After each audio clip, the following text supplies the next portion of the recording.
자, 우리 한번 인사 나눠보겠습니다. 여러분 안녕하십니까? 네, 점심 맛있게 드셨습니까? 음, 어디 보자. 왜 이렇게 홍해가 쫙 갈라져 있는 거죠? 아, 별로 이렇게 안 친한가 봐요. 아, 원래 그런 거예요, 여기는? 아, 저희하고 동네 분위기가 좀 달라가지고 좀 당황했습니다. 중1 2024학년도 기준 중1 손 한번 들어볼까요? 와, 중2 같은데 손 내려주시고 중2 한번 손 들어볼까요? 중3 같은데 손 내려주시고 중3 손 한번 들어볼까요? 중3 중3 내려주시고 고1 고등학생 혼자 고1 저기 고2 오케이 고3 존경합니다. 고3 여러분. 야, 이 중요한 때 와주셔서 너무 감사를 드리고요. 고4 아유, 잘 오셨습니다. 하여튼 재수하시는 분들은 고4라고 하던데 하여튼 와주셔서 감사를 드리고요. 함께 모여서 귀한 시간 갖는 것만큼 성경에 대해서 더 바르게 이해할 수 있는 그런 시간이 되었으면 좋겠습니다. 제 눈이 조금 크잖아요, 그죠? 좀 부담스럽게 좀 크긴 한데 그래도 제 눈 안에 좀 잘 들어와 주시기를 부탁을 좀 드리겠습니다. 딴 데 보면 늦게 끝나요. 저 보면은 빨리 끝나고 안 쳐다보면은 늦게 끝납니다. 집에를 늦게 가게 되니까 잘 좀 집중해 주면 좋겠습니다. 기도드리겠습니다. 사랑과 은혜가 풍성하신 하나님 감사를 드립니다. 귀한 성경 말씀을 우리에게 주시고 시간을 내서 함께 이 성경을 배워가게 해주셔서 감사를 드립니다. 귀한 시간 허락한 교회와 또 개인들 이 시간 각각에게 유익이 될 수 있기를 원합니다. 각 사람의 마음을 붙잡아 주시고 생각도 열어주시기를 구합니다. 함께 말씀을 배우는 이 시간을 오직 하나님께만 온전히 맡기고 의지합니다. 예수님 이름으로 기도드립니다. 아멘. 저희 요한일서를 보시겠습니다. 요한일서 5장입니다. 요한일서 5장 9절입니다.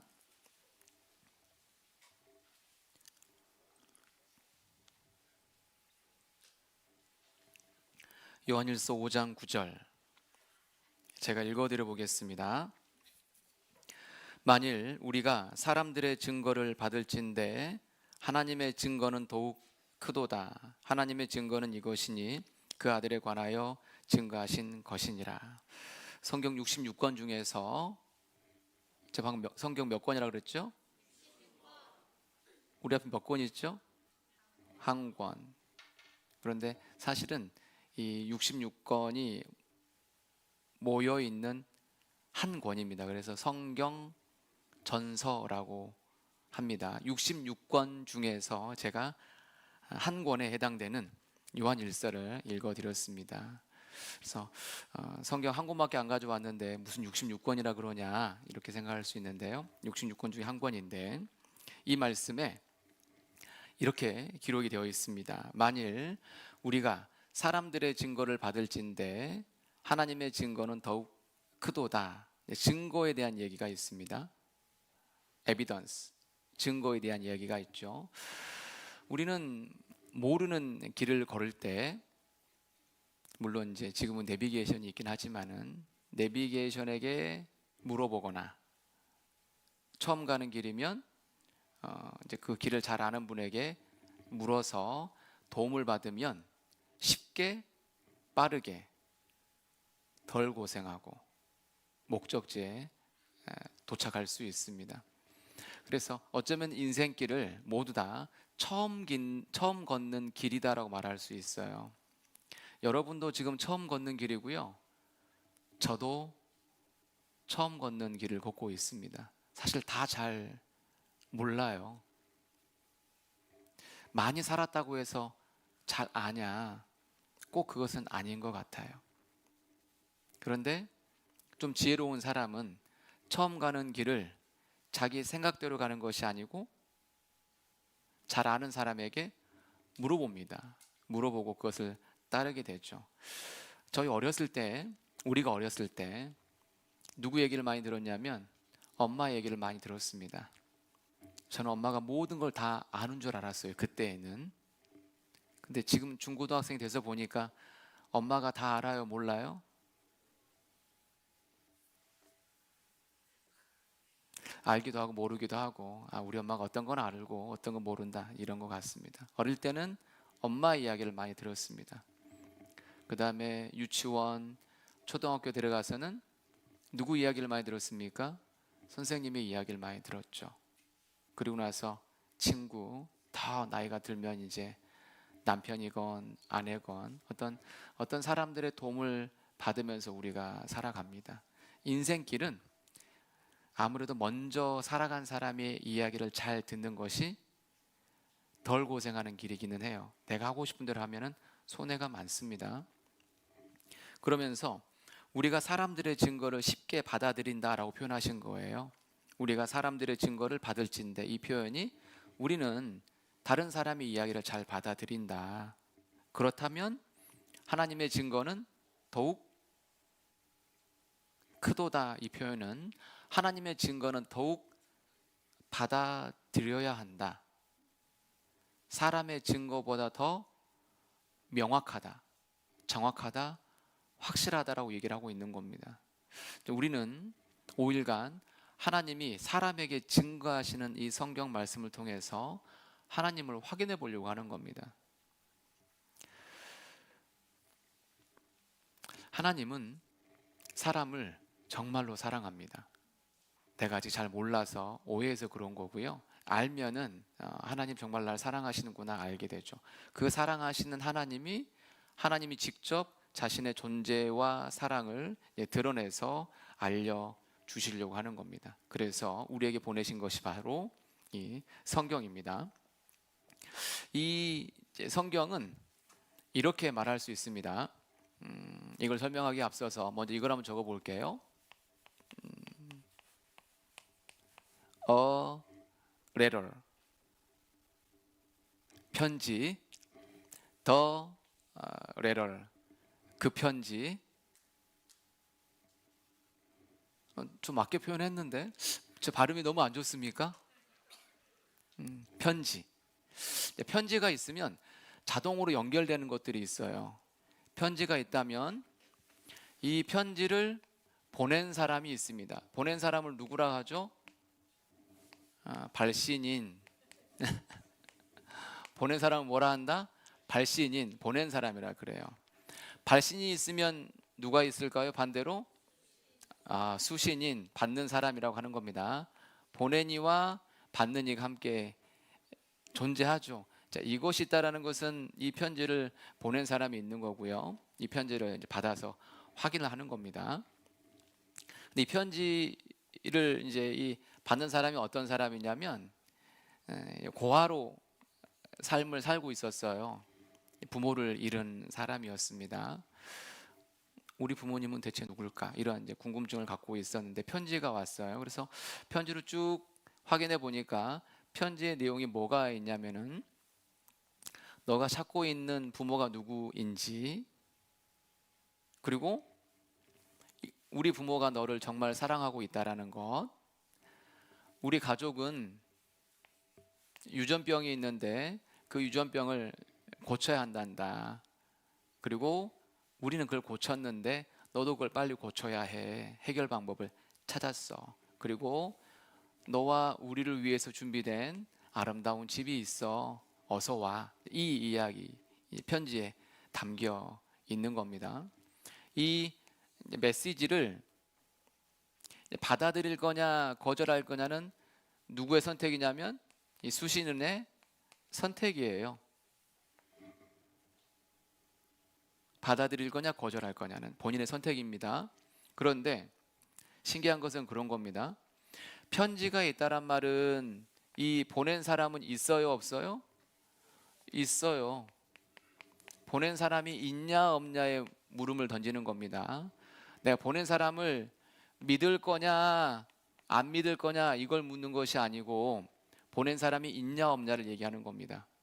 자, 편지가 있단 말은 보낸 사람 있는 거예요, 없는 거예요? 믿으니까 있는 거예요, 그냥 있는 거예요? 있는 거예요. 믿는 건 이게 믿는 거예요. 이 내용을 확인해 보고 검증해 보니까 맞더라. 그래서 나는 이 메시지를 받아들일 거야. 이게 믿는 거예요. 이 사실은 성경이 하나님 보내신 편지이기 때문에 누가 있냐면 하나님이 있는 거예요. 내가 믿으니까 있는 게 아니고 있는 거예요. 성경이 있다는 것 자체로 누가 있다란 말이에요? 하나님이 있는 거예요. 하나님을 믿냐 안 믿냐의 문제가 아니라 있다라는 겁니다.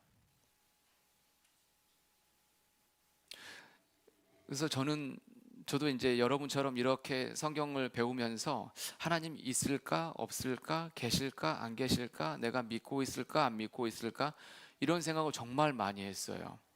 어쩔 때는 믿는 것 같은데 어떨 때는 안 믿는 것 같고 막 이게 헷갈리는 거예요. 그런데 믿냐에 앞서서 중요한 것은 뭐냐면 있냐예요. 있냐 계시냐가 훨씬 중요한 거예요. 계시면 믿는 건 쉬워요. 그래서 하나님이 계시냐 그걸 우리가 이제 이 편지를 검증해 볼 겁니다. 검증해 가면서 편지가 사실이라면 보낸 하나님이 있다. 이것을 더 설명을 들어보려고 하는 겁니다. 근데 이것은 이제 관심을 가져야 되는데 어떤 사람이 이 문제를 금방 해결하냐면 이 부분이에요. 이 부분. 내게는 병이 있어. 내게는 병이 있어. 이걸 생각해야 됩니다. 여러분 우리에게는 다 병이 있습니다. 그 병을 뭐라고 말씀드릴 수 있냐면 죽음입니다. 죽음. 이게 병이에요. 사람이 가지고 있는 가장 근본적인 문제는 죽음이란 문제입니다. 여러분 죄송한 얘기지만 죽음에 대해서 종종 생각하죠. 저 어렸을 때 저 여기 앞에 그 중마동에 그 와우 앞에 이렇게 작은 마을이 하나 있었고 제가 거기 살 때 이야기입니다. 옛날에 저 여기 살았거든요. 초등학교 때 3년 동안. 저 남동생이랑 그 저쪽에 그 와우 초등학교? 이쪽에 와우 초등학교 있잖아요. 저쪽 좀 더 가면은 댐 하나 있던데요. 댐 아니 저수지. 뭐가 있다고요? 저수지. 그 저수지에서 저희가 수영을 하다가 남동생이 빠져 죽게 생겼더라고요. 그래서 제가 그걸 보고 큰일 났다. 동생이 죽으면 큰일이다. 그리고 또 하나 큰일 난 건 뭐냐면 우리 아빠한테 큰일 났다. 이 생각이 든 거예요. 아빠한테 죽었다. 이 생각이 들었어요. 그래서 동생이 소중하기도 하면서 아빠한테 혼날 것이 겁나서 바로 물속에 뛰어들었거든요. 제가 굉장히 깊어요. 동생이 이제 여기에 있는데 이쪽으로 쭉 들어가 가지고 밑으로 잠수했어요. 초등학교 5학년 정도 됐거든요. 이렇게 밑에서 이렇게 밀어 올렸어요. 이렇게. 그래서 동생 살고 저도 살았는데 그때 오싹했던 느낌은 사라지지 않아요. 물속에 쑥 들어가는데 죽을 것 같더라고. 여러분 나 죽을 것 같다 이런 생각 해본 적 있어요? 없어요? 해봐야 돼요. 그때 무서웠어요. 야, 나 죽을 수 있겠다 생각이 들었어요. 그리고 동생 살려야 된다는 생각과 함께 내가 죽을 수 있겠다는 이런 막 오만 가지 생각이 들면서 어떻게 해서 끌어올리고 살았어요. 그래서 그 기억이 잘 잊혀지지가 않아요. 이제 그러면서 죽음은 저에게 조금씩 다가왔던 것 같아요. 저는 어렸을 때 배가 많이 아팠거든요. 길을 걷다가 배가 아프면 땅에 이렇게 쓰러져 있어야 돼요. 한참 쭈그려 있으면 배가 나. 그러면 이제 학교 걸어 다니고 그랬거든요. 성황초등학교를. 제가 성황초 다녔단 말이에요. 막 이렇게 걸어 다니고 막 그랬어요. 근데 그러면서 왜 나는 이렇게 배가 아프지? 이렇게 다 나 죽으면 어떻게 하지? 못 깨어나면 어떻게 하지? 이런 생각을 많이 했던 것 같아요. 죽음이 상당히 멀리 있는 게 아니구나라는 생각을 하게 됐던 것 같아요. 여러분, 죽으면 어떻게 될까요? 하나님을 믿거나 안 믿건 관계없습니다. 여러분, 죽으면 어떻게 될까요? 이 생각에 대해서 물음을 이제 던져봐야 됩니다. 그래서 이제 그런 사람은 이 성경에 나와 있는 하나님의 증거를 금방 쉽게 받아들여요. 자기 것으로 연결한단 말이에요. 그렇지 않으면 내용들이 잘 정리가 되지 않는 이제 그런 문제가 이제 발생을 하게 됩니다. 그래서 사람이 가지고 있는 근본적인 문제, 그것이 죽음이에요. 죽음. 인생을 살면 살수록 마음에 허기를 느껴요. 허기란 말 알아요? 그것을 다른 말로 이렇게 표현할 수 있어요. 외로움이에요. 여러 친구들과 함께 앉아 있을 때 외로워요, 안 외로워요? 옆에 누가 붙어 있는데 외롭다는 생각하죠. 교실에 있으면 그런 생각하죠. 사실 인생은 굉장히 외롭습니다. 마치 고아원에 있는 아이와 같이요. 그래서 이제 그런 생각을 하고 있는 사람은 누가 있으면 좋겠다. 진짜 신이 있으면 좋겠다. 이런 생각까지 연결이 됩니다. 결코 여러분 어리지 않아요. 그러면 하나님께서 직접 찾아와서 문제를 우리에게 해결해 주시는 겁니다. 좀 달라요. 보통은 사람이 하나님을 찾아가요. 근데 그게 아니야, 성경은요. 하나님이 직접 찾아오신 내용이에요. 사람이 찾아간다라는 것은 방황할 수밖에 없어요. 그러니까 그 고아가 누구를 찾고 있어요? 부모님을. 저분 되게 멋지다. 저 아주머니 너무 아름답다. 저분이 내 부모님이면 좋겠다. 이런 생각하고, just a minute, 더 이상 영어가 안 나오네요. 혹시 저희 부모님이실까요?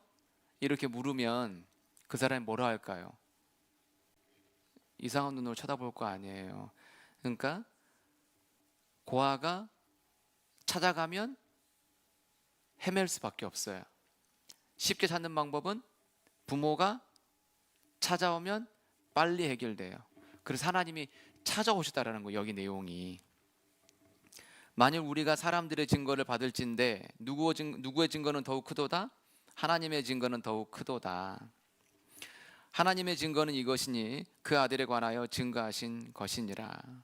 우리가 하나님에 대해서 공부하는데 이제 그 하나님에 대해서 공부하면 각 사람마다 그 전에 경험했던 좀 안 좋은 기억들이 있다 보니까 성경을 공부하거나 하나님을 공부하는 것을 싫어합니다. 그런 일이 그 옥스퍼드 대학에서 그 톰 나잇이라는 그 신학자 교수님이 학생들에게 1학년 대상으로 기독교 개론을 가르치고 있었어요.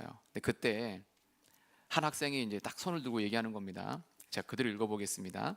교수님, 저는 하나님을 믿지 않습니다. 그런데 제가 왜 이 과목을 들어야 합니까? 학생이 이제 그 질문을 한 겁니다. 그러니까 교수님이 대답을 했습니다. 그래? 자네가 생각하는 하나님은 어떤 존재인지 설명해 줄 수 있겠나? 교수님이 대답을 한 거예요. 그러자 학생이 머뭇머뭇거리면서 그동안 여기저기서 주워들은 하나님에 대해서 이야기를 쫙 했습니다.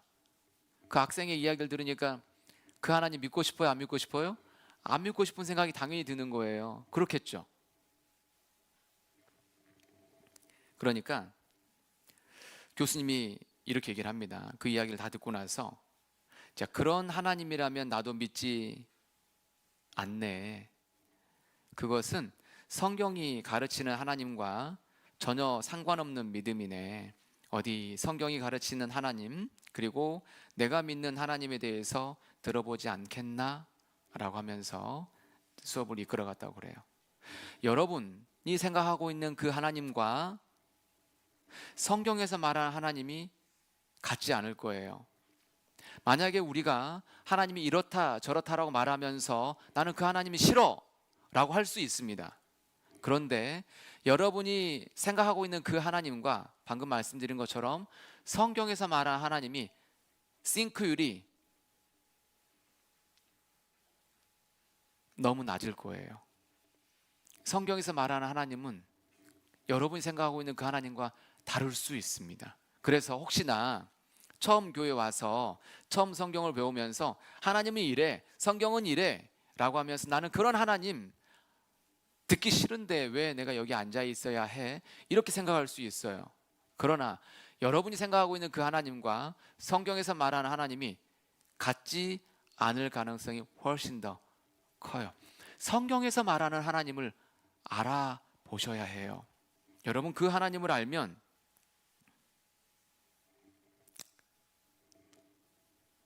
인생에 사실 많은 문제가 해결이 될 수 있습니다. 죽고 나서 천국 갈 뿐만 아니라 이 땅에 사는 동안에도 사실 기쁨을 누리며 살 수 있습니다. 하나님에 대해서 설명을 좀 더 드려보겠습니다. 화면에 제가 한번 띄워보겠습니다. 자, 오늘 우리가 하나님에 대해서, 성경에 대해서 공부하는데 하나님은 이름이 있습니다. 나는 여호와니 이는 내 이름이라. 자, 하나님의 이름은 뭐라고 되어 있습니까? 여호와. 여호와는 스스로 계시는 분입니다. 만물을 존재케 하시고 유지하는 분이죠. 쉬운 말로 제1원인입니다. 뭐라고요? 제1원인. 모든 것은 원인이 있습니다. 첫 번째 출발점이 되시는 분이 바로 하나님이시죠. 스스로 계시면서 만물을 지으시고 유지 보존하시는 분 여호와. 그리고 두 번째 의미는 인간과 언약, 약속하시면 그 약속을 지키시고 이루시는 분입니다. 그런 의미를 이 여호와라는 이름 속에서 담고 있죠. 근데 제가 여호와라고 하지 않고 계속 하나님이라고 하고 있죠. 하나님은 하나님을 부르는 호칭이죠. 여호와는 하나님의 명칭입니다. 호칭, 부를 때 쓰는 겁니다. 저는 목사죠. 그래서 제 이름은 박찬근인데 여러분이 제 이름 함부로 부르지 않고 어떻게 하죠? 목사님 그러잖아요. 학교에서 선생님께 선생님 그러지 뭐 선생님한테 그냥 막 이름 담탱이라고 막 함부로 부르지는 않잖아요. 응? 그렇죠? 그것처럼 여호와는 하나님의 명칭이고 그 다음에 그 하나님의 이름은 하나밖에 없는 분, 하나밖에 없는 절대자 해서 하나님이라고 하는 겁니다. 하나님. 스스로 계시는 분이라고 말씀드렸고요. 나와 있죠? 스스로 있는 자. 화면에 보시면 나는 스스로 있는 자. 화면에 보시면 나는 스스로 있는 자. 나왔네. 제가 왜 헷갈렸냐면 제 모니터에는 계속 제 모습만 비춰지는 거예요. 화면이 안 비춰지고. 그래서 제가 왜 안 비춰질까 그래서 화면이라고 얘기한 거였는데 보였네요. 보니까 하나님 어떤 분이라고요? 스스로 있는 자. 하나님은 스스로 있는 자입니다. 그리고 그 하나님은 하늘도 땅도 지으신 분이고요. 사람을 지으신 분입니다. 매우 크신 분이고 보이지 않는 영이십니다. 그래서 볼 수 없어요. 이것을 그 하나님을 좀 설명하는 그런 부분이라고 말할 수 있고요. 보이지 않는 그 하나님이 영이신데 영은 그 하나님께서 살과 뼈가 없는 그 하나님이 사람에게 자신을 드러내셨습니다. 드러내서 보여주신다. 그걸 계시라고 합니다. 하나님을 찾을 수 있는 통로로 주신 것이 바로 성경 말씀입니다. 그래서 이 성경 말씀을 누구 책이라고 말하냐면 여호와의 책이라고 합니다. 여호와의 책. 하나님이 불러주신 것을 사람이 받아 기록했죠. 보이지 않는 그 하나님을 볼 수 있게 하나님이 주신 겁니다. 보이지 않는 세계를 볼 수 있는 방법은 여러 가지입니다. 보이지 않는 것을 지금 보는 법을 설명하고 있죠. 보이지 않는 하나님을 보는 방법이 바로 성경입니다. 하나님은 사람에게 두 권의 책을 주셨다. 그중 한 권이 만물이고 또 하나는 성경이다. 하나님을 알 수 있는 방법, 아주 대표적으로 성경과 만물이다라고 말할 수 있습니다. 성경을 공부하는 목적, 목표 지점이 어디냐? 바로 여기에 있습니다. 너희가 성경에서 영생을 얻는 줄 생각하고 성경을 상고하거니와 이 성경이 곧 내게 대하여 증거하는 것이로다. 성경에서 무엇을 얻는다고요? 영생을 얻습니다. 성경 공부의 목적은 영생입니다. 그래서 우리가 며칠까지 공부하죠? 토요일까지. 토요일까지 공부하면 영생을 다 얻어서 가야 됩니다. 영생 얻을 수 있습니다. 왜냐하면 내가 잘해서 만들어서 얻는 것이 아니고 하나님이 주시는 것을 받아들이기 때문에 그렇습니다. 성경을 왜 하나님의 말씀이라고 말하냐면 하나님께 받아서 적었기 때문에 그렇습니다. 하나님이 불러주신 것을 사람이 받아 적은 겁니다. 할머니가 영희에게 편지를 보냈습니다. 누구의 글씨죠? 할머니.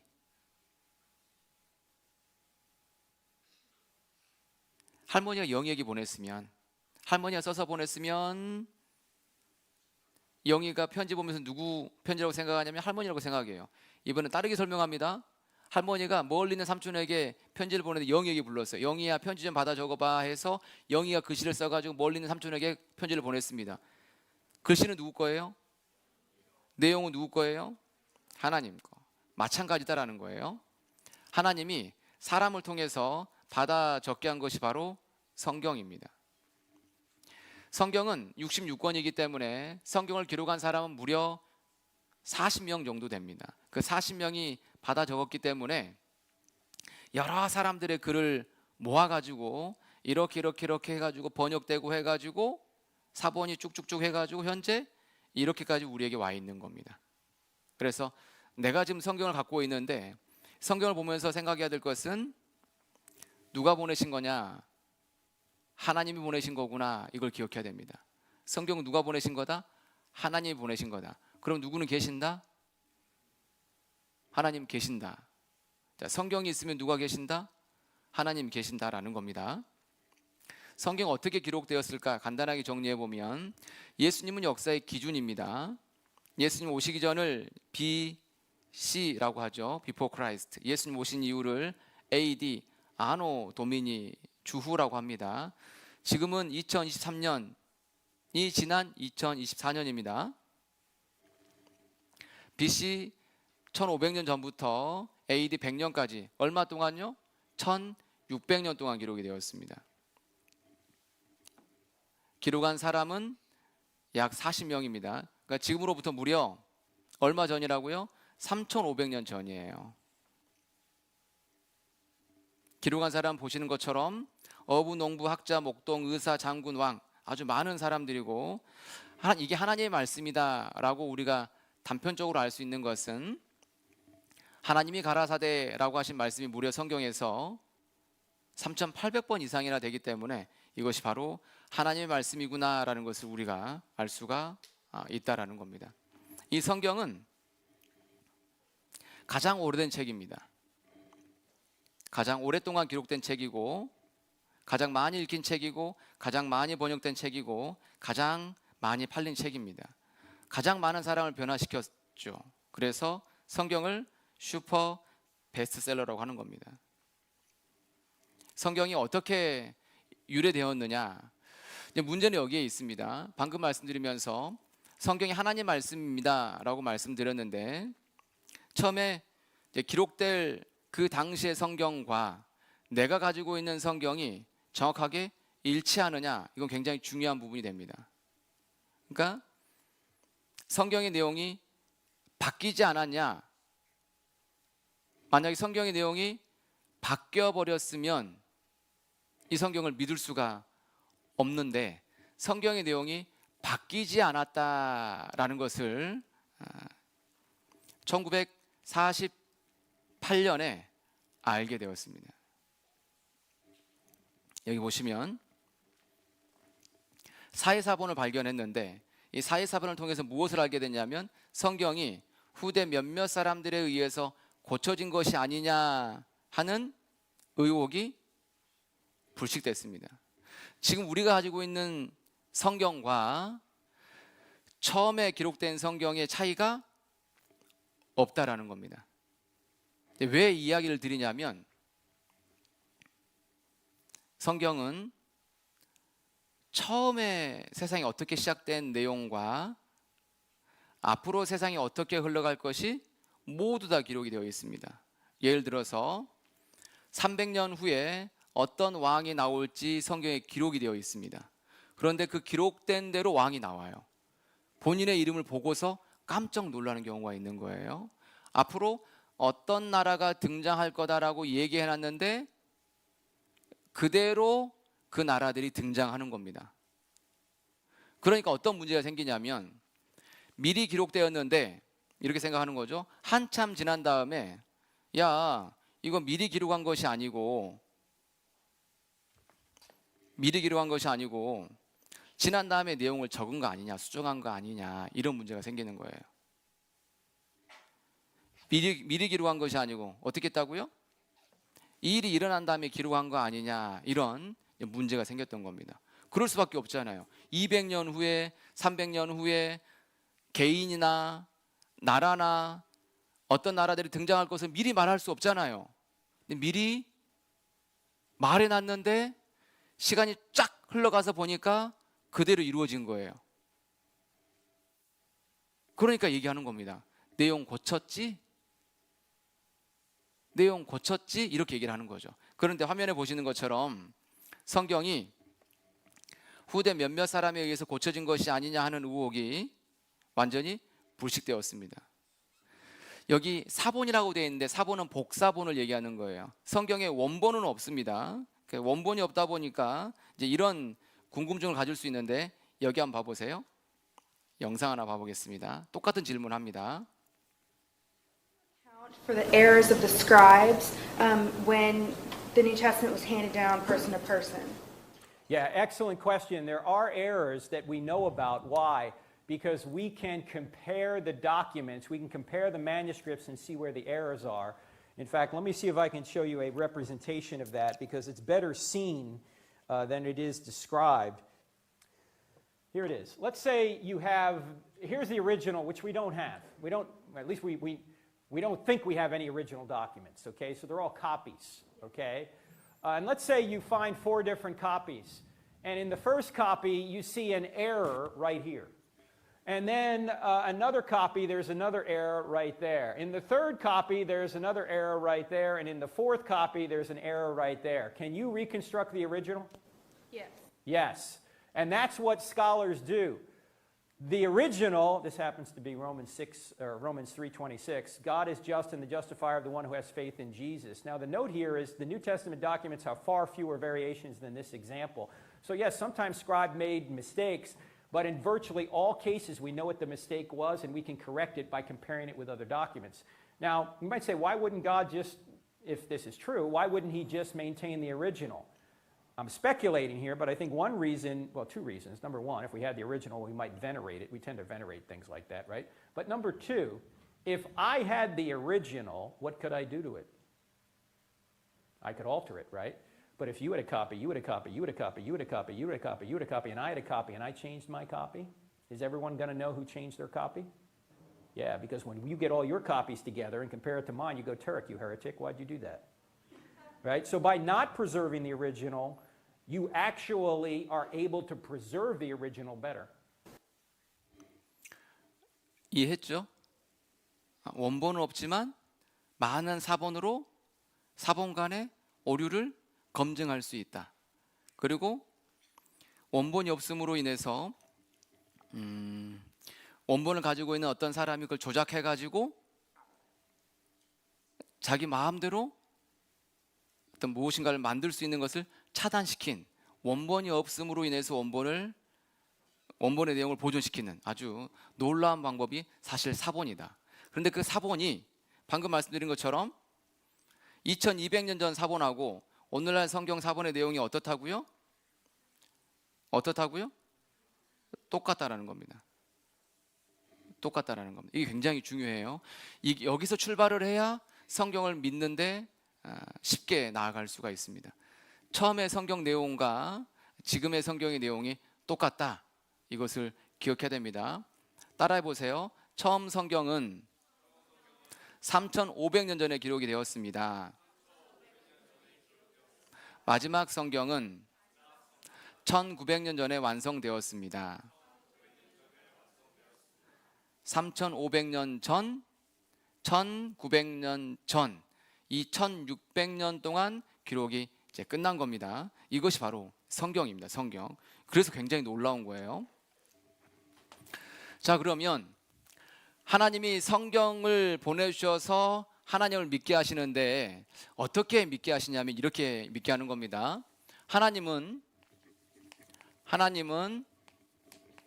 눈에 보이지 않지만 알 수 있습니다.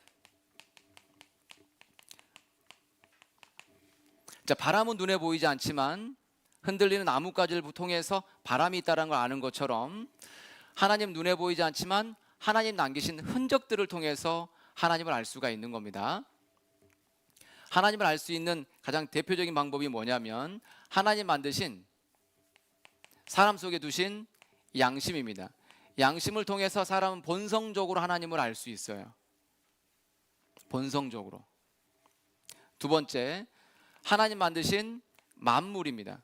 이 만물 속에는 하나님의 능력, 솜씨가 드러나 있기 때문에 만물을 확인하면 하나님이 어떤 분인지를 알 수가 있는 겁니다. 이런 것들을 조사하면서 이 성경이 사실이냐라는 것을 확인하려고 하는 겁니다. 세 번째는 역사입니다. 역사를 하면 과거 일에는 증언이 있고 앞으로 일에는 성취함이 있기 때문에 역사가 성경대로 흘러가는 것, 미리 기록된 역사가 예언입니다. 미리 기록된 역사가 예언이다. 그걸 확인함으로 인해서 야, 하나님 계시는구나 라는 걸 알 수가 있고요. 예수 그리스도를 확인하면 하나님을 알 수가 있습니다. 이 모든 것을 어디서 확인해야 되느냐? 성경에서 확인하는 겁니다. 증거들을 확인하면서 하나님의 존재를 우리가 알아갈 겁니다. 그런데 증거를 공부하다 보면 우리가 범하는 실수 중에 이런 것들이 있습니다. 나 오늘 말씀 들어보니까 한 50%는 믿어지더라, 70% 믿어지더라, 한 80% 믿어지더라 이렇게 표현하는 사람들이 있는데 사실은 그렇게 접근하는 게 아니에요. Yes or no입니다. 우리말로 기면 기고 아니면 아니다라는 겁니다. 자, 보세요. 여기 섬이 하나 있습니다. 뭐라고요? 섬. 이 섬에 새가 있으면 무슨 섬이냐면은 유조도. 새가 있으면 유조도. 새가 없으면 무슨 도? 무조도. 자, 이 새가 없는 섬이 되기 위해서는 어떻게 해야 되는지 보세요. 섬을 샅샅이 다 확인하는 겁니다. 섬을 샅샅이 다 확인해 가지고 새와 관련된 것이 하나도 없어야 뭐가 됩니까? 새와 관련된 것이 하나도 없어야 뭐가 됩니까? 무조도. 그렇죠? 그러니까 새와 관련된 것들이 nothing이야, nothing. 아무것도 없어야 돼요. 그러면 뭐가 된다? 무조도가 되는 겁니다. 그런데 유조도가 되는 방법은 아주 쉬워요. 새와 관련된 게 몇 가지만 있으면 돼요? 몇 가지? 한 가지. 새와 관련된 것이 한 가지만 있으면 거기는 뭐가 됩니까? 유조도가 되는 겁니다. 이렇게 접근해야 되는 거예요. 하나님이 없다라고 하려면 지구 전체와 우주 전체에 하나님과 관련된 것이 아무것도 없어야 하나님이 없다라고 단정을 지을 수 있는 거예요. 근데 하나님이 있다라고 결론을 내리는 것은 몇 개 증거만 있으면 된다? 하나만 있으면 돼요. critical evidence라고 하죠. 결정적 증거인 거예요. 이것을 성경을 그걸 확실한 증거라고 하는 겁니다. 그러니까 내가 많은 증거를 확인해야만 하나님이 있다라고 결론을 내리려고 마음을 접근하지 말고, 있으면 이거 하나님과 관련된 거 확실하다라면 하나님 계신다라고 정리를 내리라는 거예요. 내가 그 하나님 믿는다라는 건 조금 두 번째 문제고, 계셔 여기로는 빨리 접근해야 한다는 거예요. 이해되시죠? 이래야 정리가 돼요. 안 그런 말씀 많이 들어도 계속 헷갈려요. 하나님이 계신 증거들을 이제 우리가 남은 시간도 확인해 갈 건데, 먼저는 양심과 관련된 걸 좀 확인 한번 해보려고 그래요. 로마서를 가보겠습니다. 로마서 1장 19절입니다. 로마서 1장 19절.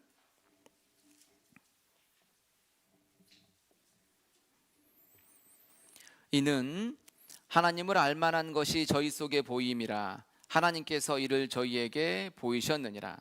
하나님을 알 수 있을 만한 것이 각 사람 속에 들어있다라는 겁니다. 하나님을 알 만한 것이 사람 속에 들어있다. 2장 14절 2장 14절부터 제가 읽어보겠습니다. 율법 없는 이방인이 본성으로 율법의 일을 행할 때는 이 사람은 율법이 없어도 자기가 자기에게 율법이 되나니, 이런 이들은 그 양심이 증거가 되어 그 생각들이 서로 혹은 송사하며 혹은 변명하여 그 마음에 새긴 율법의 행위를 나타내느니라. 곧 내 복음에 이른 바와 같이 하나님이 예수 그리스도로 말미암아 사람들의 은밀한 것을 심판하시는 그날이라. 여기 보니까요, 사람 안에 무엇이 들어있냐? 양심이 있다. 양심 안에 무엇이 있느냐? 법이 있다라는 거예요. 법. 양심 안에 뭐가 있다? 법이 있다. 법. 그러니까 옳고 그름을 가르쳐 주지 않아도 판단할 수 있는 능력이 들어와 있는 거예요. 사람 안에는.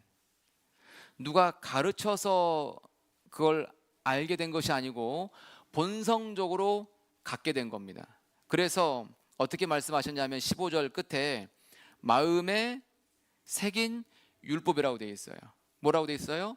마음에 새긴 율법. 자, 우리 마음에 이것은 옳은 거다, 이것은 그릇된 거다라고 판단할 수 있는 법이 새겨져 있다라는 거예요. 법이 있다라는 거예요. 법이. 이건 부모님이 알려줘서 된 게 아니에요. 학교에서 배워서 그게 알아진 게 아니에요. 이미 있는 것들이 있어요. 이미 있는 것들. 어떻게 내 안에서 이걸 구분할 수 있는 능력을 가지고서 이거 작동시키느냐? 이것은 그 법을 심어 놓으신 분이 계시는 거예요. 양심 안에. 그러니까 하나님 계시는 거예요. 내 양심은 하나님하고 직접 다 연결되어 있는 거예요. 그래서 양심은 가끔은 이런 얘기를 합니다. 여기 보시면은 송사한다고 되어 있죠. 15절에 중간에 송사한다고 되어 있어요. 이런 겁니다. 내가 분명히 이거 진실하게 하지 않고 거짓으로 했는데 일이 잘 된 거예요. 그러니까 시험을 봤는데 옆에 있는 친구가 보고 다 컨닝해서 시험을 봤어. 점수가 엄청 잘 나온 거야. 나 아무도 내가 컨닝한 거 몰라. 그랬더니 성적이 잘 나오니까 선생님도 칭찬해 주지, 부모님도 칭찬해 주지. 그러니까 굉장히 좋기는 한데 속에서는 어떤 얘기가 올라와요? 잘했다 그러나? 아니, 컨닝 해가지고 성적 잘 나오면은 이거 좀 이렇게 안에 양심에 속에서 너 컨닝한 거잖아, 이런 식으로 속에서 찌르는 것 있어요, 없어요? 여기는 좀 약한가 보다. 있죠? 있어요. 내가 잘못했는데 잘했다라고 사람들이 칭찬하면 속에서 야, 너 정직하게 한 거 아니잖아 라고 하면서 속에 송사한단 말이에요. 반대로 내가 어떤 일을 하는데 굉장히 정직하게 했는데 다른 사람들로부터 오해를 받아요. 굉장히 억울해.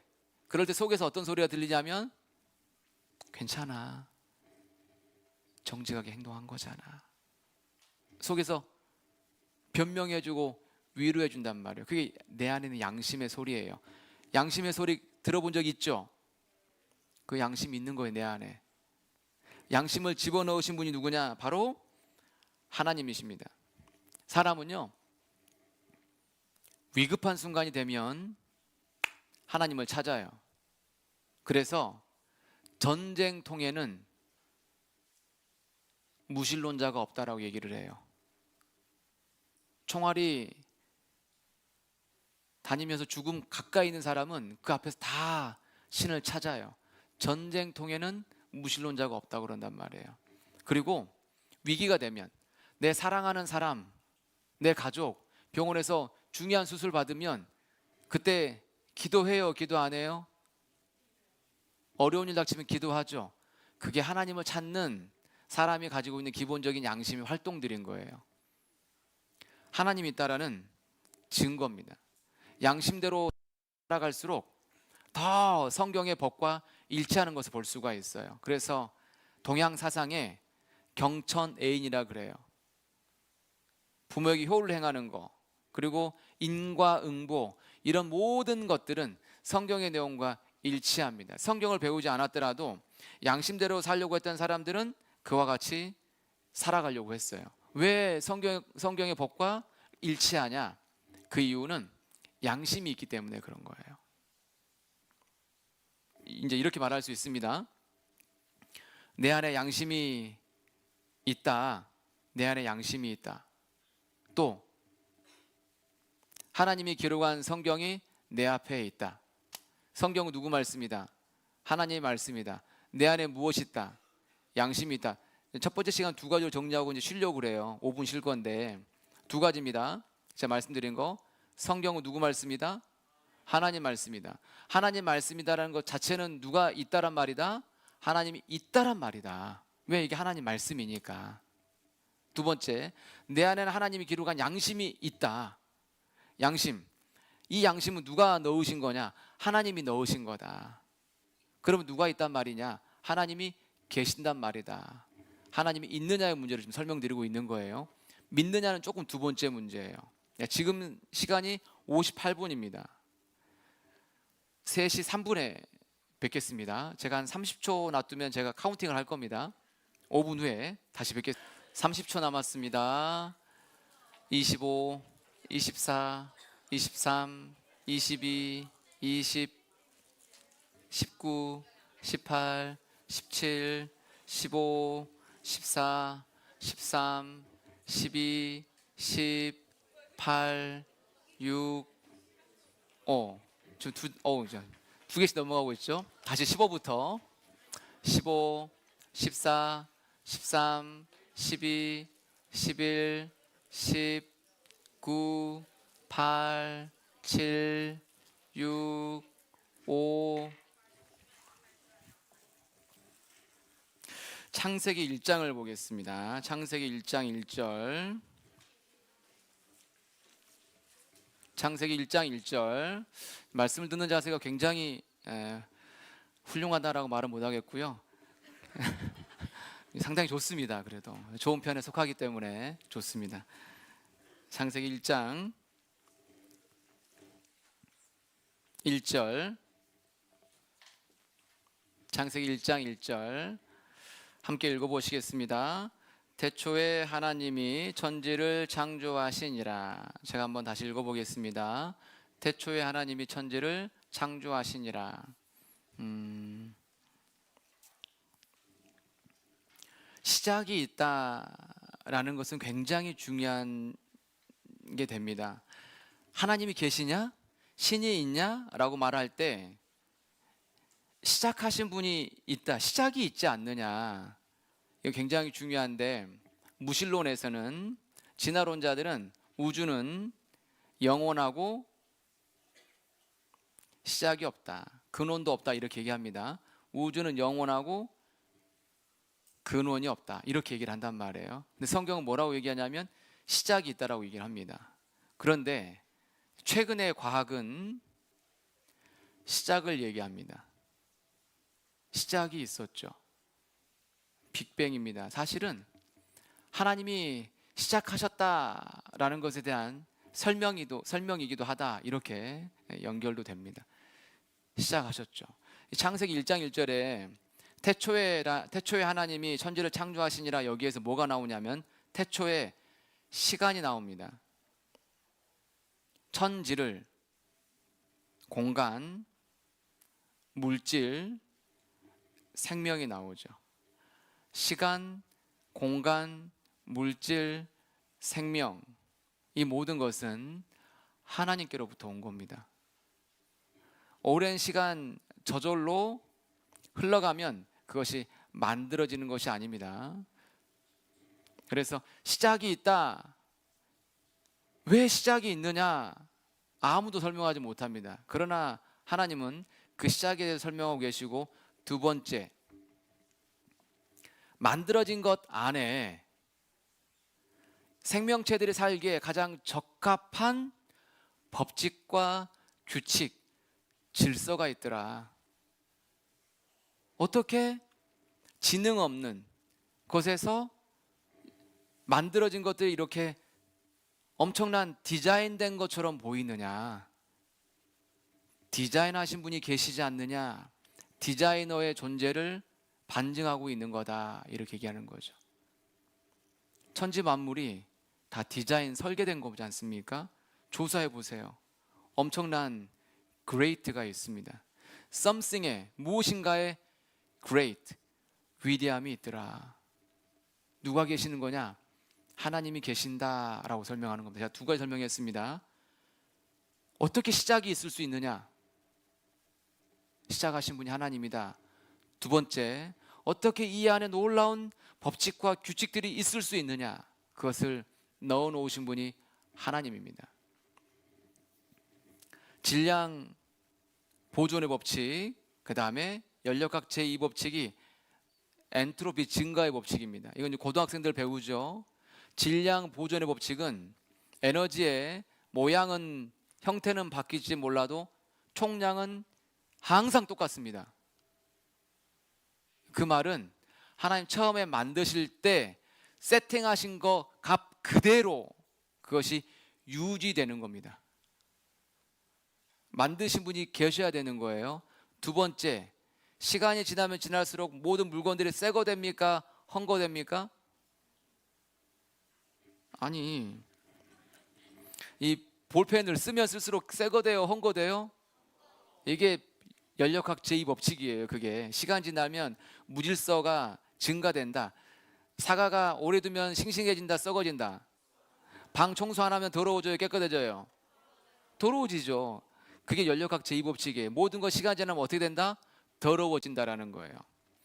그런데 왜 완전한 것이 무질서하게 되었느냐? 거기는 범죄가 들어왔기 때문에 그런다. 연력학 제2법칙이 그걸 알려주는 겁니다. 어찌됐든 시간 지나면 무질서하게 되고요.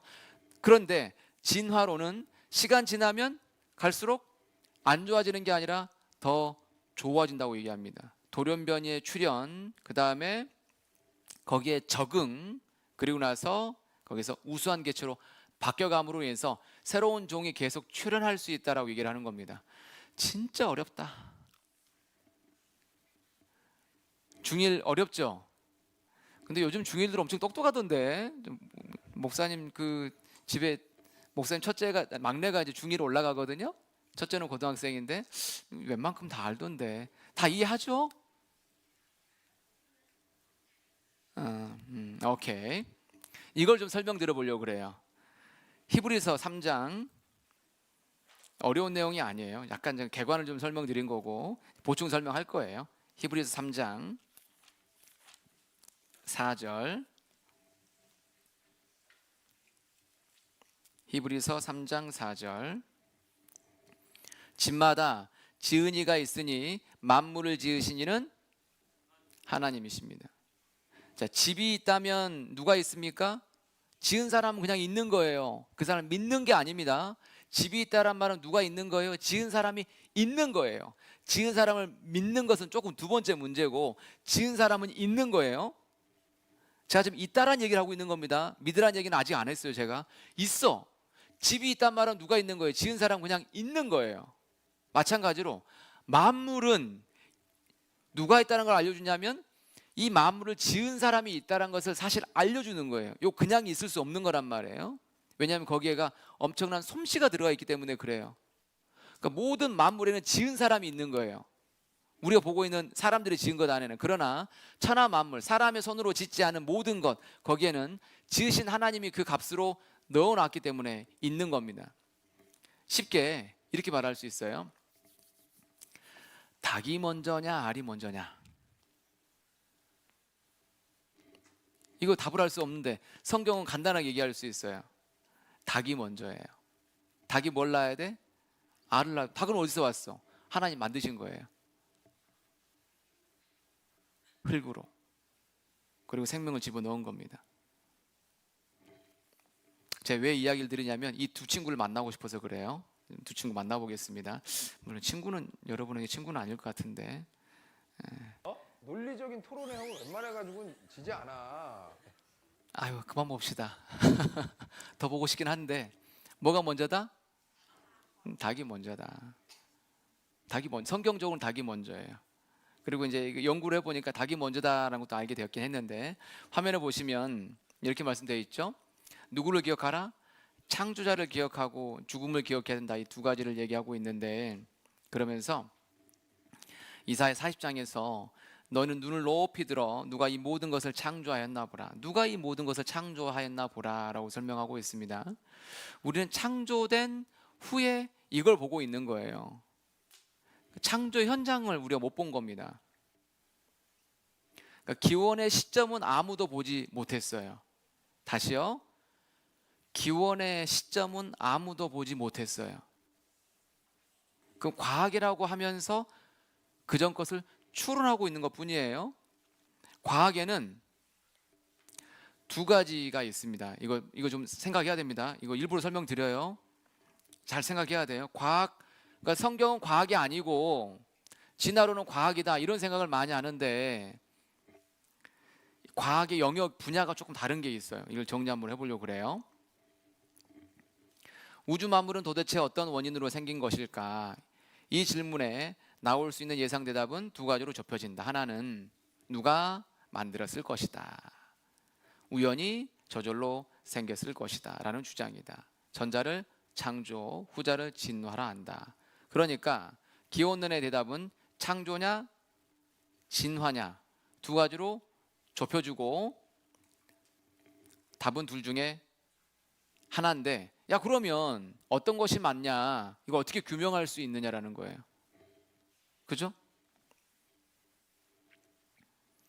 사람들은 이 문제를 과학적 방법으로 해결하려고 오랫동안 시도해 오고 있다. 과학에는 실험 과학이 있고 역사 과학이 있다. 이 중에서 기원 문제는 실험 과학의 대상이 아니라 역사 과학의 대상이다. 왜냐하면 우주 만물의 기원 문제는 아주 오래 전에 발생한 과거의 사건이기에 현재로는 과학적 방법의 핵심이 되는 관찰, 실험이 전혀 불가능하다.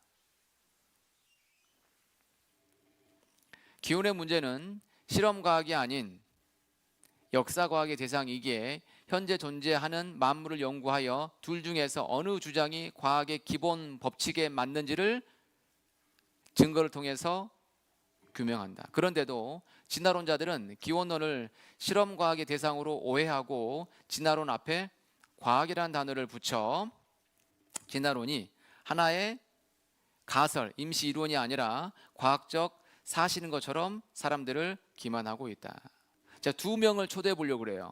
하나는 우주과학자, 또 하나는 생명과학자를 두 명을 초대해서 이 두 사람이 하는 얘기를 들어보려고 합니다. 잘 들어보세요. 굉장히 중요한 얘기를 합니다.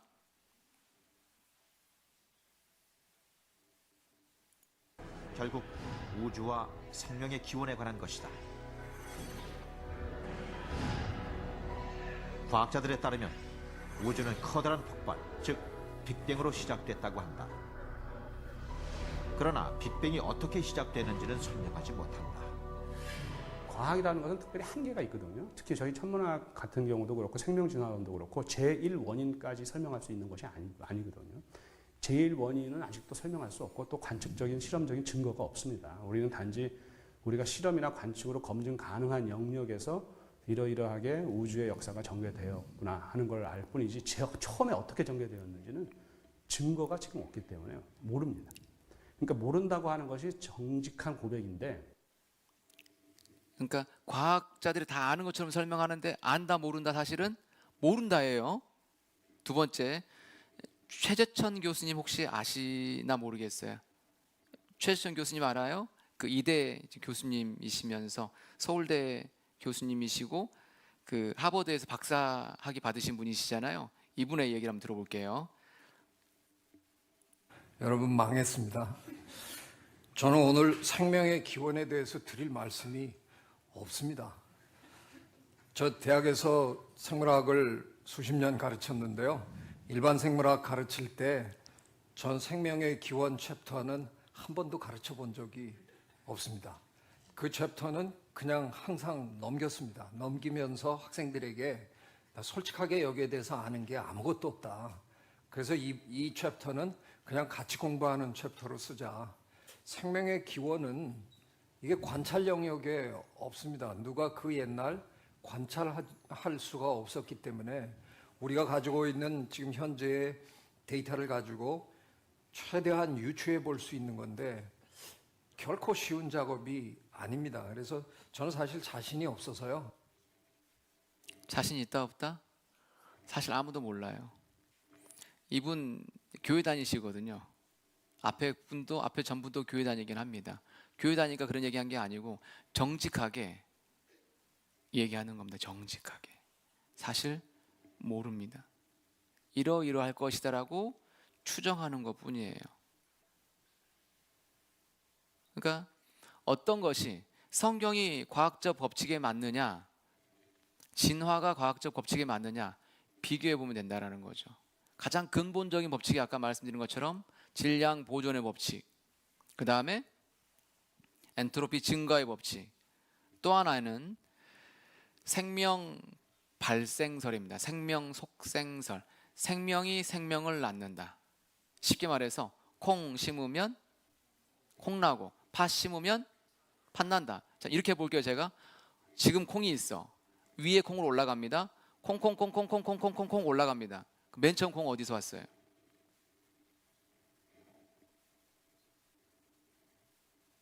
여기 새가 있습니다. 새 올라갑니다. 맨 처음 새는 어디서 온 거예요? 종에서 종으로 바뀌는 경우는 없습니다, 여러분. 그건 이미 입증이 되었습니다. 쉽게 설명하면 이렇게 설명되는 겁니다. 그 획득 성질이라는 게 있는 거예요. 그러니까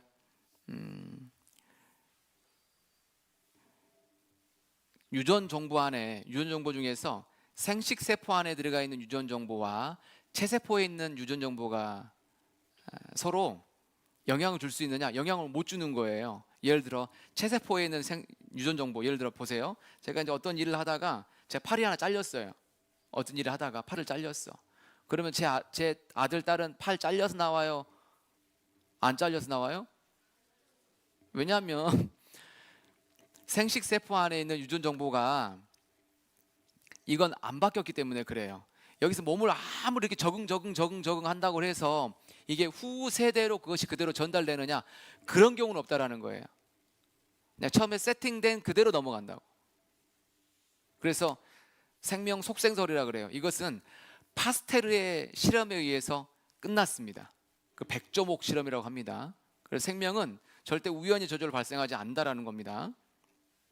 그래서 진화론은 하나의 신념 체계다 이렇게 말할 수 있어요. 그래서 사실 진화론도 믿음의 영역이고 창조도 믿음의 영역이에요. 방금 제가 뭐라고 그랬습니까? 진화도 믿음의 영역이고 창조도 믿음의 영역이에요. 진화는 과학이고 객관적이고 사실적이다라고 얘기하고 종교 창조는 종교 주관 관념적이다 이렇게 말하면서 이렇게 과학하고 종교를 딱 갈라버렸습니다.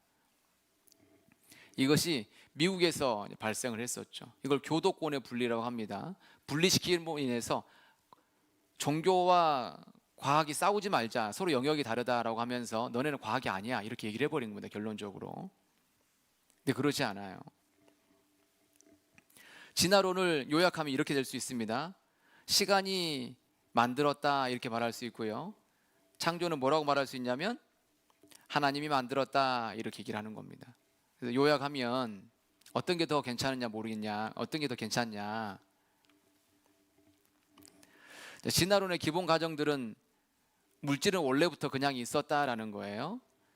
물질의 생명이 나왔다라는 겁니다. 이것은 이미 그렇지 않다라는 게 결론이 났고, 한 종에서 다른 종으로 넘어갈 수 있다라고 얘기했지만 그런 경우는 없고, 단순한 데서 복잡한 데로 나아간다고 말하지만 그런 경우는 없습니다. 그래서 교수님 말씀하시죠. 진화론은 과학신앙의 유서 깊은 교리다 라고 얘기를 하고 있습니다. 진화론에는 진화가 없다라는 이제 그 책 속에 나와 있는 몇 가지 이제 어록들을 제가 가지고 왔습니다. 진화론자들의 어록이에요. 보시면 유명한 진화론자죠. 생명의 근원에 대해 우리 모두가 연구하면 할수록 어디에서나 진화가 이루어지기에는 생명체가 너무 복잡하다는 것을 느끼게 된다. 그러나 우리는 믿음의 교리로서 생명체가 이 지구상에 생명이 없는 물질에서부터 진화되었다고 생각하고 있지만, 그다음 중요합니다. 그 복잡성은 너무나 커서 진화가 이루어졌다고 상상하기 힘들 정도다. 이 사람 진화론자가 그렇게 얘기를 하는 거예요. 또 보세요. 생명의 기원에 대해 언급할 때 단 두 개의 가능성만이 있다.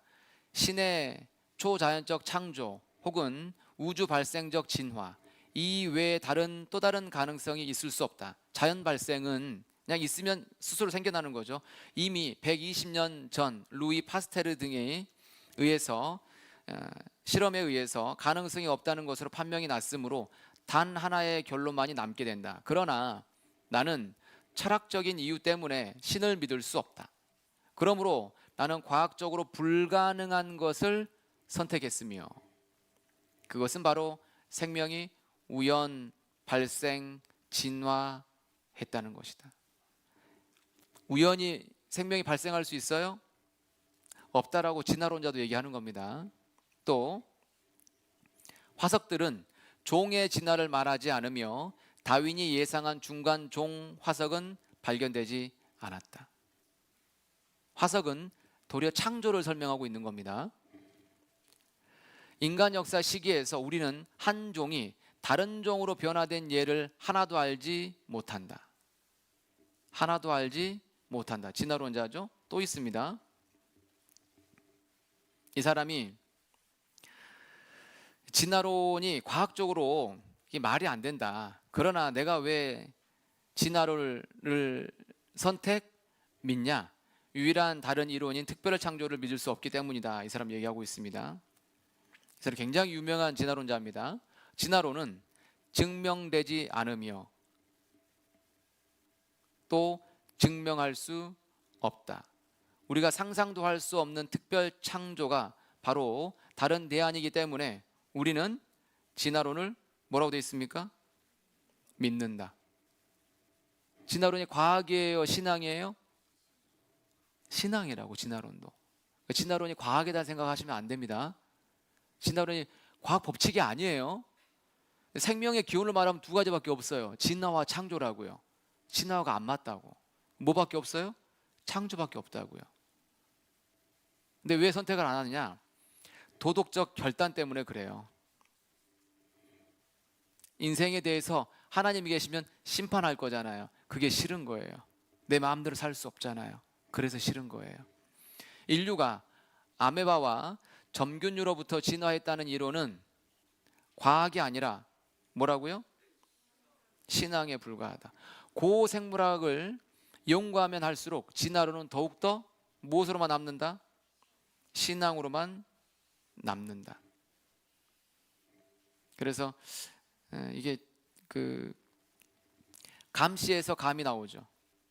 그래서 콩 심으면 콩이 난다. 사실 이거 굉장한 거예요. 이 그 집이 허리케인 만나가지고 또르륵 지나다가 이렇게 탁 다시 돌아갈 수 있는 확률이 이게 가능하냐 불가능하다라는 거죠. 이건 봐볼까요?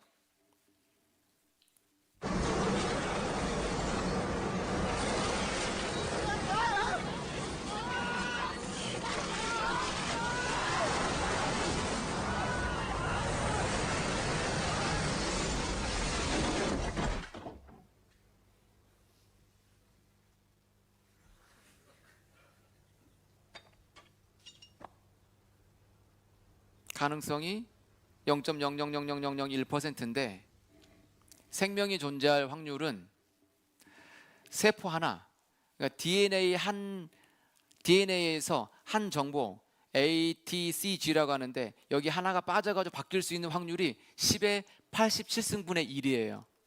그러니까 0.000000087개가 하고 나서 1이다 이 말이죠. 그게 훨씬 더 어려운 거예요. 그래서 이 진화가 과학이고 성경은 과학이 아니다.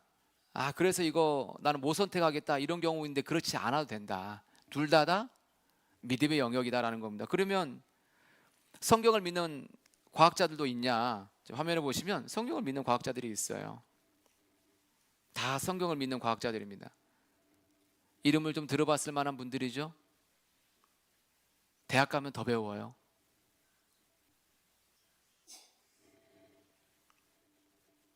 하나님을 믿는 사람들입니다. 수역학, 유체, 정역학, 층서학, 자연역사, 고생물, 해부학, 고생물학, 동력학, 광학, 광물학, 컴퓨터과학. 다 하나님을 믿는 사람들인 겁니다. 저는 생명 현상을 공부하고 연구하면 할수록 창조주가 계시고 디자인하시고 만드시고 그렇게 작동하도록 하시다는 것을 믿게 됩니다. 종교적인 관점이 강하다고 생각하는데 누군가 만든 분이 계시다. 이것은 성경적인 관점이나 기독교적인 관점하고 전혀 상관이 없다. 계신다 누군가가. 하나님이다라는 겁니다. 또한 진화론이 마치 진리인 것처럼 일방적으로 가르쳐지는 것은 굉장히 문제가 있습니다. 그래서 그것을 좀 논리적으로 냉정하고 객관적으로 비교할 수 있도록 학생들에게 기회를 줬으면 좋겠습니다. 얕은 과학 지식은 하나님으로부터 거리를 두게 하지만 깊은 과학은 그분께로 가까이 다가가게 한다. 자연을 연구하면 할수록 창조주에 대한 나의 놀라움은 더욱 커져만 간다. 과학자들, 특히 물리학자들은 이곳 지구는 매우 특별한 세계라는 것을 인정한다. 왜냐하면 하나님이 만드셨기 때문에. 이사야 45장을 가보겠습니다. 이사야 45장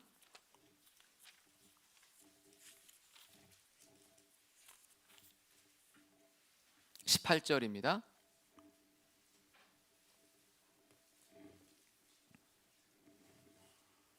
여호와는 하늘을 창조하신 하나님이시며 땅도 조성하시고 경고케 하시되 헛되이 창조치 아니하시고 사람으로 거하게 지으신 자시니라. 그 말씀에 나는 여호와라 나 외에 다른 이가 없느니라. 나 외에 어떤 이도 생명이 살 수 있는 이런 적합한 환경을 만들지 않았다라고 하나님 말씀하시는 겁니다. 사람으로 살 수 있게 만들었다라고 하시는 거예요. 화면에 보시면 이렇게 되어 있죠. 이곳 지구는 매우 특별한 세계라는 것을 인정하고 있다. 모든 사물들은 우리들이 존재하기 위해서 정확한 질서 체계를 유지하고 있다. 그런데 이러한 특별한 지구가 어떻게 우연히 생겨날 수 있는가? 그 다음 우리가 사는 지구는 매우 복잡한 생명체들이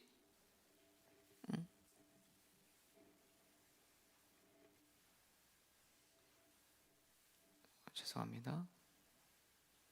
오케이. 우리가 사는 지구는 매우 복잡한 생명체들이 살아가는데 놀라울 만큼 적합한 장소다. 그러므로 지구가 우연히 생겼다고 믿는 것은 불가능하다. 자연에 새겨진 수학 법칙들과 우주 상수들, 수많은 초기 조건들은 지구가 우리를 위해서 정교하게 만들어졌음을 보여준다. 그러니까 과학자들도 하나님 믿는 사람 많습니다. 그러니까 선택이라는 거예요. 뭐가 더 합리적이냐.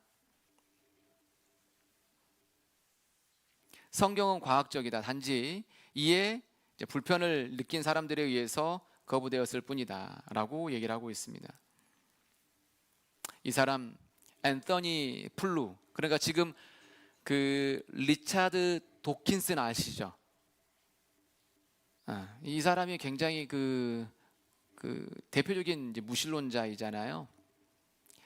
그 사람 앞에 가장 영향력을 끼쳤던 사람이 이 앤서니 플루라는 사람이에요.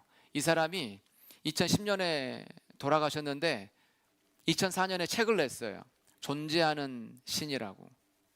그가 왜 하나님을 믿게 되었는가를 밝히고 있는 겁니다. 그 사람이 왜 하나님을 믿게 되었는가를 밝히는데 가장 결정적인 요소가 되는 것이 바로 DNA입니다. DNA. 이 사람에게 있어서.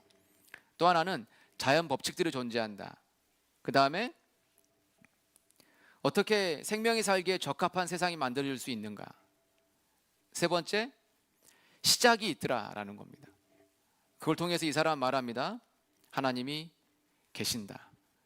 그 사람이 평생 50년 넘게 강단에 서가지고, 그러니까 학교 강단에 서가지고 생각을 해라. 신은 없다라고 그렇게 가르쳤던 사람이 평생 증거를 찾다가 하나님을 믿게 되는 겁니다. 하나님 계십니다. 이 세상에 있는 것들이 하나님이 만든 것 속에서 있는 겁니다. 여기 이 교수님의 이야기를 한번 좀 들어보겠는데요. 조금 발음이 어눌해요. 약간 아마 이 사운드가 안 좋은 것 같아요. 그러다 보니까 소리가 웅웅웅 들릴 수 있는데 귀를 좀 쫑긋 세우고 들어보면 들릴 겁니다. 생각이 잘 쫓아가야 됩니다. 우리가 천문학자들 우주를 연구해보고 물리학자들이 쿼크부터 그 다음에 그 은하까지 연구를 해보니까 이 우주는 우연히 존재할 수 없다는 것입니다. 확률적으로. 매우 정교하게 디자인된 증거가 많이 발견되었습니다.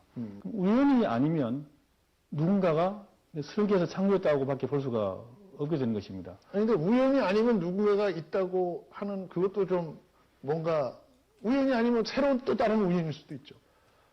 복잡하고 정교한 어떤 시스템이 예. 존재하면은 그 기원은 반드시 두 가지밖에 없거든요. 그러니까 스스로 존재하게 될 거나 그렇죠. 예. 아니면 누가 그걸 만들었거나. 예. 근데 그 하나가 배제가 되면 다른 것이 자동으로 성립을 하는데요. 그 우주 창조에 대한 이제 설계에 대한 또 다른 증거가 발견되었는데 이 우주의 설계에 대해서 가장 잘 알고 있던 사람이 그 스티븐 호킹이었습니다. 예. 그 스티븐 호킹은 그 우주에 있는 한 수백 가지 어떤 변수가 정교하게 조작되어 있는데 그 조작되는 것이 모두 이 지구상의 인간을 생명체를 존재할 수 있는 조건으로 맞춰져 있다는 것입니다. 그래서 그 스티븐 호킹은 이것을 인류 중심 원리라고 불렀습니다. 예. 아주 복잡한 질서. 바람이 불면 예를 들면 모래 언덕이 생길 수는 있습니다. 예. 그렇지만 바람이 불어서 보행 질서체를 만들 수는 없습니다. 그래서 우리가 보는 어떤 생명체나 우주나 태양이나 지구의 어떤 존재는 그 어떤 바람이 불어서 모래 언덕이 생기는 그 정도의 증거도 아니고 뭐 보행 747이 생긴 것보다도 훨씬 더 정교한 시스템을 갖고 있기 때문에 그 지구에 달이 있지 않습니까? 예. 그 달이 그냥 밤하늘을 비추기 위해서 있는 것처럼 보이지만 물리학자들이 시뮬레이션을 해보니까 달을 없애면 지구의 뒤축이 80도가 왔다 갔다 합니다. 그러니까 달은 지구의 생명 조직에 매우 중요한 역할을 하고 있습니다. 그 외에 지각의 두께라든지 그 23.5 기울은 거라든지 바다의 그 비중이라든지 그런 모든 것들이 정교하게 이렇게 다이얼을 맞춰져 있는 것인데요. 그 확률을 우리가 누가 계산을 해봤어요. 계산을 해보니까 우주의 구조가 우연히 생길 확률은 10의 마이너스 53성인데요. 10하고 동그라미 53개 붙인 것은 1인데 이 확률이 뭐냐 하면 이렇게 생각하시면 되겠습니다. 우주선을 타고 1000km 상에 올라가가지고 그 화살을 지구로 던졌는데 예. 화살에 그 지구에 어느 쪽 바늘 꽂아놨거든요. 바늘 끝을 맞출 확률보다도 훨씬 작은 겁니다. 여기는 웃으시는데 여러분 안 웃으시네. 이거잖아요. 10의 53승분의 1 이 확률이라는 것이 지구 밖에 나가서 탁 던졌는데 꽂혀 있는 바늘 귀에 탁 관통하는 확률보다 낮다. 이게 우주의 구조가 우연히 저절로 생길 수 있는 확률이, 이 얘기를 하고 있는 거예요. 그러니까 우연이 아니면 누가 있는 거예요? 누가 있는 거예요? 하나님이 있다라고 성경에 말씀하시잖아요. 태초에 하나님이 천지를 창조하시니라. 집마다 지은 이가 있으니 만물을 지으신 이는 하나님이시라. 왜 그렇게 하셨느냐? 여러분 사랑해서 그런 거예요. 우연히 저절로는 어떠한 법칙이 나올 수 없는 겁니다. 우연히 된다는 것은 이런 얘기하고 똑같아요. 여기 보세요. 이거 정말 재미있는 얘기입니다.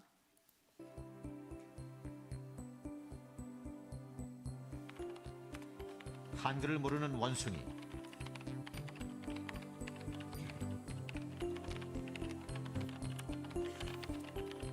나는 원숭이입니다란 문장을 만들 수 있을까?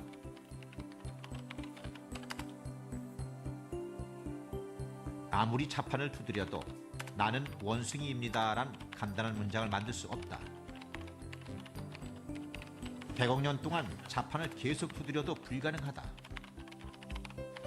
더 복잡한 생물의 유전 정보는 우연이나 확률로는 만들어질 가능성이 없다. 진화론은 자연 선택을 통해 복잡한 정보도 만들 수 있다고 한다. 자연 선택은 생존에 도움이 되는 것은 저장하고 도움이 안 되는 것은 제거하기 때문이다. 원숭이가 자판을 두드리는 과정도 이와 같다. 필요한 것은 선택하고 필요 없는 것은 빼내어 보자.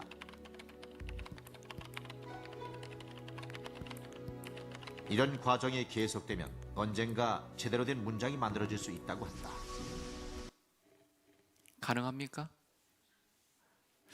그 DNA 정보가 얼마나 많냐면 성인이 가지고 있는 세포 수가 70쪽이라 그래요. 그리고 세포 하나에 들어있는 유전 정보의 길이가 2m예요. 그럼 140조미터가 되죠?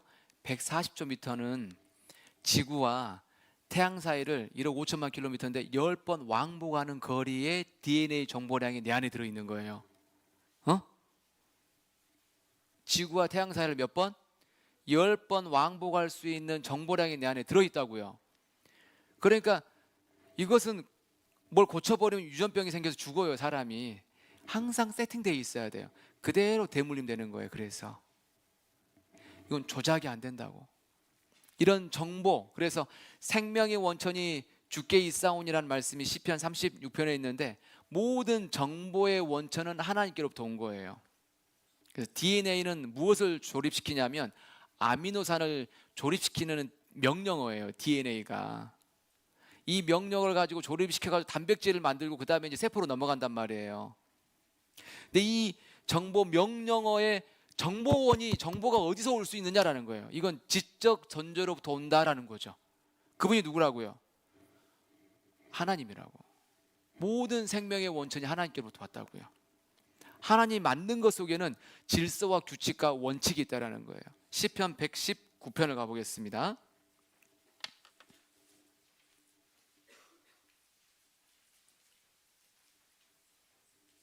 시편 119편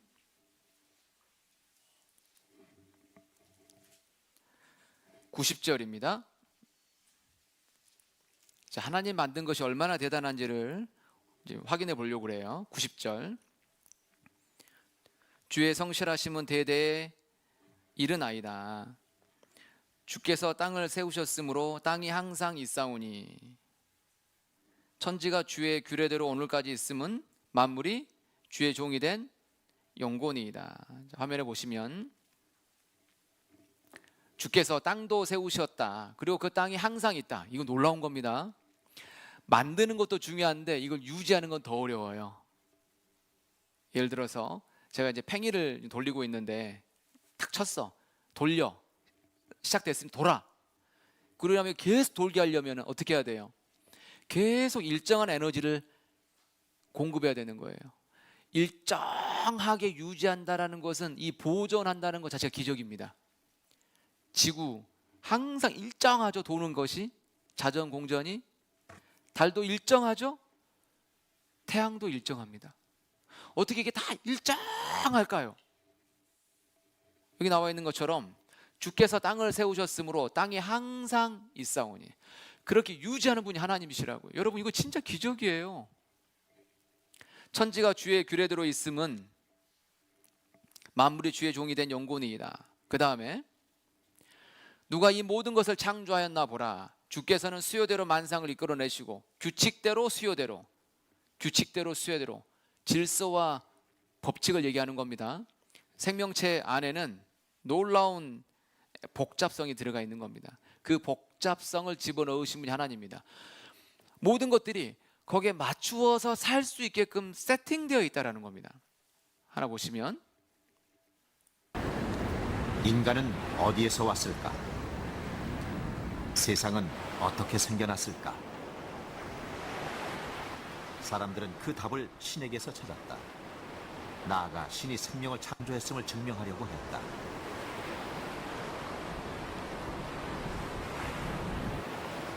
아무도 없는 곳을 걷다가 돌을 주우면 돌은 원래 그곳에 있었다고 생각할 것이다. 시계를 주었다면 어떨까? 시계라면 처음부터 그곳에 있었다는 생각은 할 수 없을 것이다. 여러 개의 부품이 시계공의 의도대로 정교하게 조립되어 있는 시계. 한 개의 부품이라도 없거나 고장나면 제 기능을 할 수 없도록 되어 있다. 생명체는 시계보다 훨씬 복잡하고 정교하다. 사람들은 지구상의 생명체도 계획하고 만들어낸 설계자가 있다고 믿었다. 계획하고 만들어낸 설계자가 있기 때문에 그 환경에 맞추어서 적응해 사는 겁니다. 그렇게 처음부터 세팅한 거예요. 그 세팅 값으로 집어넣으신 분이 바로 하나님이십니다. 화면에 보시면 사탕들이 흩어져 있습니다. 여기는 질서가 없는데 여기는 질서가 있죠. 뭔가가 왔다 갔죠. 뭐가 왔다 갔죠? 사람 손이 왔다 갔잖아요. 색깔별로, 개수별로 정렬시켰으니까.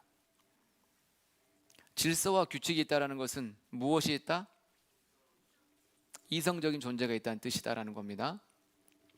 하나님이 모든 것을 지으시되 때를 따라 아름답게 하셨고 또 사람에게 영혼을 사모하는 마음을 주셨느니라. 그러나 하나님이 하신 일의 시종을 사람으로 측량할 수 없게 하셨도다.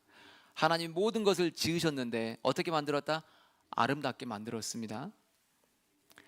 제가 좋아하는 그림 중에 하나입니다. 이 그림은 어떻게 만들었냐면 그 조르주 슈라라는 사람이 뭘로 만들었냐면 점을 다 찍어서 만들었어요. 이걸 무슨 그림이라고 하죠? 점 묘화, 점 찍어서 만든 그림. 그래서 초등학교 때 막 해봤죠? 교실에서 막 기억나죠? 눈 감고 막 찍으면은 절대 이런 그림 안 나오죠? 어떻게 해야 돼?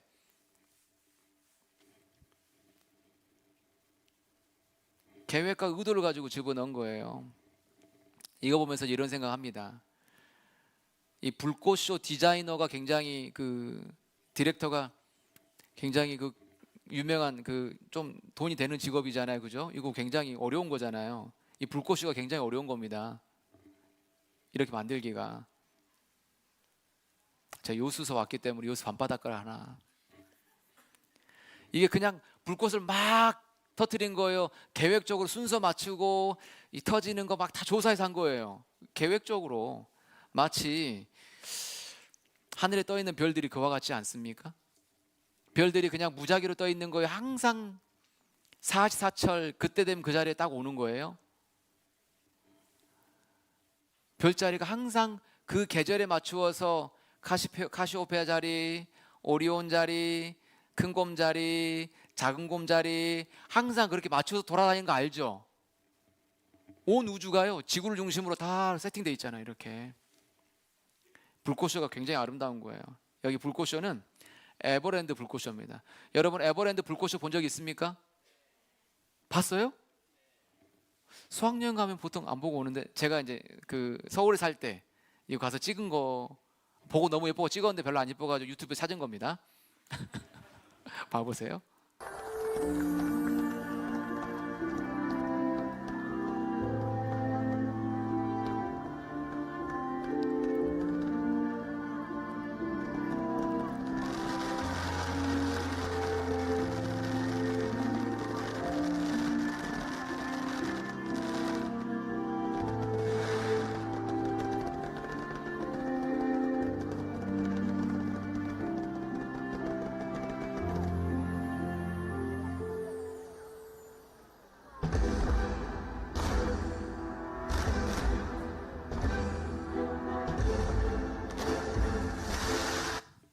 제가 보면서 진짜 멋있더라고. 제가 지금까지 봤던 불꽃쇼 중에 가장 아름다운 곳은 저는 여기였습니다. 에버랜드 불꽃쇼.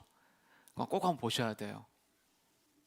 하여튼 아름다운데 이게 저절로다 규칙과 질서가 있다. 규칙과 질서가 있다. 규칙과 질서가 있단 말은 뒤에 누가 있다? 기획자. 불꽃쇼는 하나님이 아니에요. 기획자가 있다는 건 뒤에 이 불꽃이 아름답다는 건 뒤에 누가 있다? 기획한 사람이 있다. 우리가 보고 있는 세상이 그래요. 인류 출현과 생존을 위한 13가지. 지구와 태양 사이의 거리가 적절하다. 지축을 중심으로 자전하는 지구의 속도가 알맞다. 공존 주기도 얘기하고 있죠. 그래서 공전에 의해서 계절이 발생하죠. 달의 인력. 태양계 행성이 도는 고정된 궤도, 적절한 산소의 비율, 대기의 적절한 압력, 식물과 동물들이 산소와 이산화탄소를 서로 교환하면서 살아간다는 사실, 이것도 기적입니다. 그 다음에 각 유기체의 유전적 특성과 독특한 성질을 나타내는 그 무한한 작은 유전자 DNA, 인간 그 인체에 놀랄만한 순환 체계, 인간 눈의 정교한 구조, 인간만이 가지고 있는 독특한 지성, 그리고 선택하며 책임질 수 있는 이런 것들, 이게 우연히 만들어질 가능성은 없다. 이렇게 얘기를 하고 있는 겁니다. 만드신 분이 하나님이십니다. 이거 이제 그 얘기를 하고 있는 겁니다. 여기 보시면은 은하계 같은 게 1000억 개 있다는 광대한 우주에서 지구에만, 여기죠, 여기 은하계 같은 게 1000억 개 있다는 광대한 우주에서 지구에만 유일한 생명체가 산다면 그것이 우연이 된 것일까 아니면 설계자가 있는 것일까? 1000억 개 있는데 그 중에서 지구에만 생명이 산다면 이거 우연이 될 것인가 설계자가 있는 것인가 이제 묻는 겁니다. 설계자가 있는 거죠. 그 여러분 그 김홍도 그림이나 렘브란트 그림이나 피카소 그림 보면은 동일한 화풍들이 있습니다. 동일한 패턴들이 있는데 한 사람 작품에는 여기 우리 은하의 이 구조나 그 다음에 해바라기의 구조나 나선형 구조죠. 여기도 놀라운 게 있잖아요. 태풍입니다. 태풍의 눈이죠. 이런 모양들 보면은 비슷한 모양들이 보이죠. 화풍이 보이지 않아요? 하나님의 화풍이? 저는 하나님의 화풍이 보인다고 생각합니다. 7, 2, 14, 7, 3은 21, 7, 4, 18, 7, 5, 35 쭉쭉쭉 가는데 생명과 관련된 것 안에는 부와 일수입니다. 무엇이 들어가 있냐면은 공통적으로 7이 들어가 있잖아요. 생명과 관련된 것 안에 7이라는 비슷한 주기가 들어가 있습니다. 하나님 생명을 창조하실 때 7일째, 7이라는 시간을 통해서 창조를 하셨거든요. 그리고 모든 생명체 안에는 심장 박동수가 똑같이 뜁니다. 동물들의 심장 박동수. 왜 동물들의 심장 박동수가 똑같을까? 그렇게 처음에 만드셨기 때문에 그래요. 영상 하나 봐보겠습니다. 15억 번 뜁니다. 잘 보셔야 됩니다. 생명의 세계는 난폭하기도 합니다. 질서가 없어 보이기도 합니다. 그러나 질서와 법칙을 찾는 수학이 이제 생명현상으로 눈을 돌렸습니다. 생명현상에는 우리가 이해하지 못하는 많은 질서가 있습니다. 그것은 생명체의 크기에 대한 질문으로 출발합니다. 생명체는 왜 서로 다른 성장의 속도를 가지는가?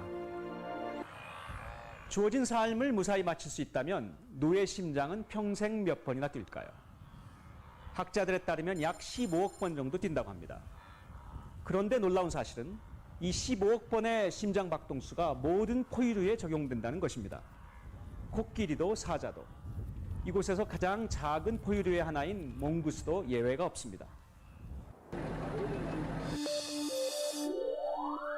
그런데 심장이 뛰는 시간은 체중과 관계가 있습니다. 체중이 많이 나가는 동물일수록 심장이 느리게 뜁니다. 심장 박동수와 동물의 크기 사이에는 법칙이 숨어 있습니다. 코끼리의 체중은 4,000kg, 심장은 1분에 30번 뜁니다. 숫사자의 심박수는 60, 체중은 200kg입니다. 그리고 가장 작은 포유류인 쥐는 분당 심박수가 800입니다. 몸무게는 25g 정도입니다.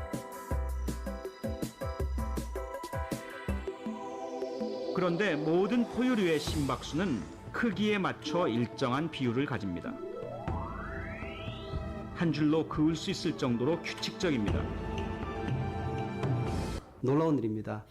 동물이 크기에 상관없이 구성 원리는 동일하다는 어떤 자연 법칙을 증거하는 그런 하나의 사례라고 볼 수가 있습니다. 이처럼 크기와 심장 박동은 모든 포유류를 연결하는 법칙입니다. 그런데 크기와 관계되는 법칙이 심박수만 있는 것은 아닙니다. 포유류의 호흡수는 크기의 4분의 1제곱에 비례해 느려집니다. 피가 몸을 한 번 도는 시간도 크기에 따라 일정한 비율에 따릅니다. 새끼를 낳을 수 있는 성체가 되는 기간, 대동맥의 지름, 그리고 무려 50여 가지가 넘는 법칙이 동물의 크기와 관계됩니다.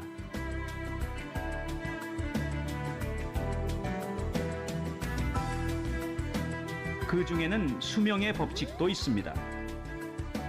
동물의 크기가 커질수록 수명도 일정한 비율로 늘어납니다. 심장 박동수와는 반대되는 기울기입니다. 이 두 직선을 곱하면 일정한 기울기가 나오고 그것은 숫자로 나타낼 수 있습니다.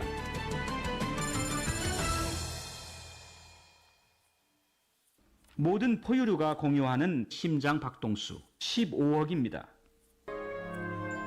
동물의 크기에 관계없이 일정한 법칙 아래 존재하는 생명현상들. 이 법칙이 말하는 것은 무엇일까요? But what is remarkable, they transcend all mammals, and we believe maybe all of life. So there's a tremendous unity to life. 전체를 연결한다고 그러잖아요. 그렇죠? 왜 그게 가능하냐라는 거예요. 누가 계시기 때문에? 질서와 법칙이 있다는 건 누가 있다는 거고요? 하나님이 있다는 증거라는 거예요.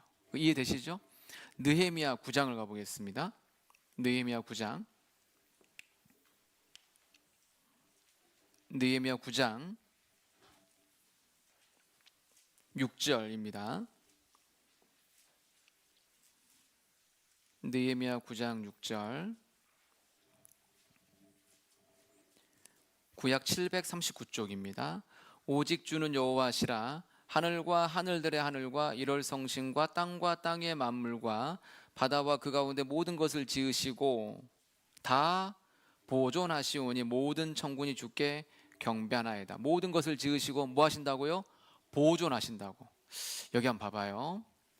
여기 보면은 지구가 어떤 능력을 가지고 있는가 볼 수 있어요. 이렇게 넣으신 분이 하나님이라는 걸 제가 설명하고 있는 겁니다. 평균 온도 15도, 산소 농도 21%, 바닷물 염분 농도 3.4%. 지구는 놀라울 정도로 자기 관리가 철저합니다. 자기 조절 기능을 통해 스스로 최적의 생명체 생존 조건을 유지해 왔습니다. 스스로 지구의 자기관리가 무너지면 대재앙이 닥칩니다. 산소 농도가 1%만 높아져도 낙뢰로 인한 산불이 70% 늘어납니다. 해수의 염분 농도가 6%가 되면 대부분의 해양 생물이 멸종합니다. 스스로입니까? 처음부터 이렇게 보존될 수 있도록 세팅된 겁니까?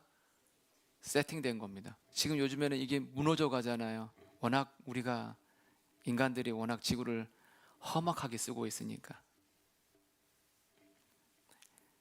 이게 지으시고 보존하신 분이 하나님이시다는 걸 기억해야 됩니다.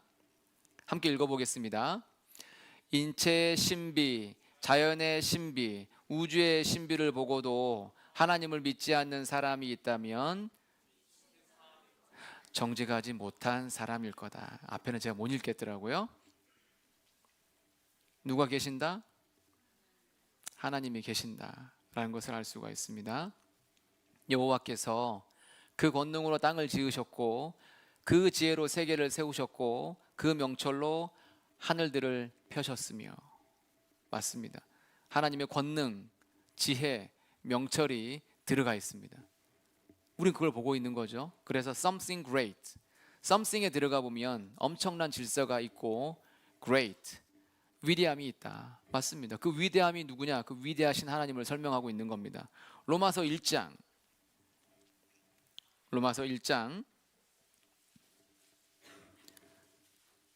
20절, 로마서 1장 20절입니다.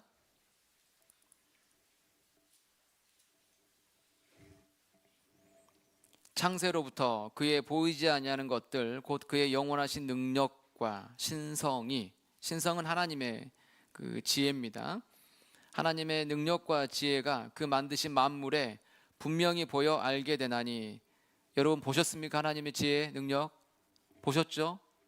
그 다음에 뭐라고 되어 있냐면은 그러므로 저희가 핑계치 못할지니라. 하나님 없다라고 말할 수 없습니다. 하나님 계신다는 정확한 증거가 되는 겁니다. 하나님 모든 것을 만드시고 가장 걸작품으로 만든 것이 바로 사람입니다. 사람. 그 사람 안에 하나님을 닮은 형상인 영혼을 집어넣으셨습니다. 왜 하나님은 사람을 사랑하는가? 하나님을 닮은 형상이기 때문에 그렇습니다. 저는 저희 딸들을 진짜 사랑합니다. 딸만 셋인데 왜 사랑하냐? 예쁘기는 해요. 저희 딸도 진짜 예쁩니다. 대놓고 얘기하자면은 누구 생각에? 제 생각에. 진짜 예뻐요. 근데 왜 제가 제 딸들을 사랑할까요? 저를 닮았거든요. 얘가 공부 잘하니까 사랑할까요? 제 딸이니까 사랑할까요? 여러분 부모님이 우리를 사랑합니다. 그죠? 공부 잘하니까 사랑해요? 내 딸이니까 사랑해요? 내 아들이니까 사랑해요? 이건 부모님이 좀 얘기 좀 들어야 될 것 같아. 그냥 사랑하는 거죠. 존재로서 사랑하는 겁니다. 하나님은 우리를 사랑하십니다. 우리가 잘하건 못하건 관계없이 하나님은 사람을 사랑하십니다. 왜? 하나님의 형상이기 때문에 그렇습니다. 창세기 1장 27절입니다. 창세기 1장 27절.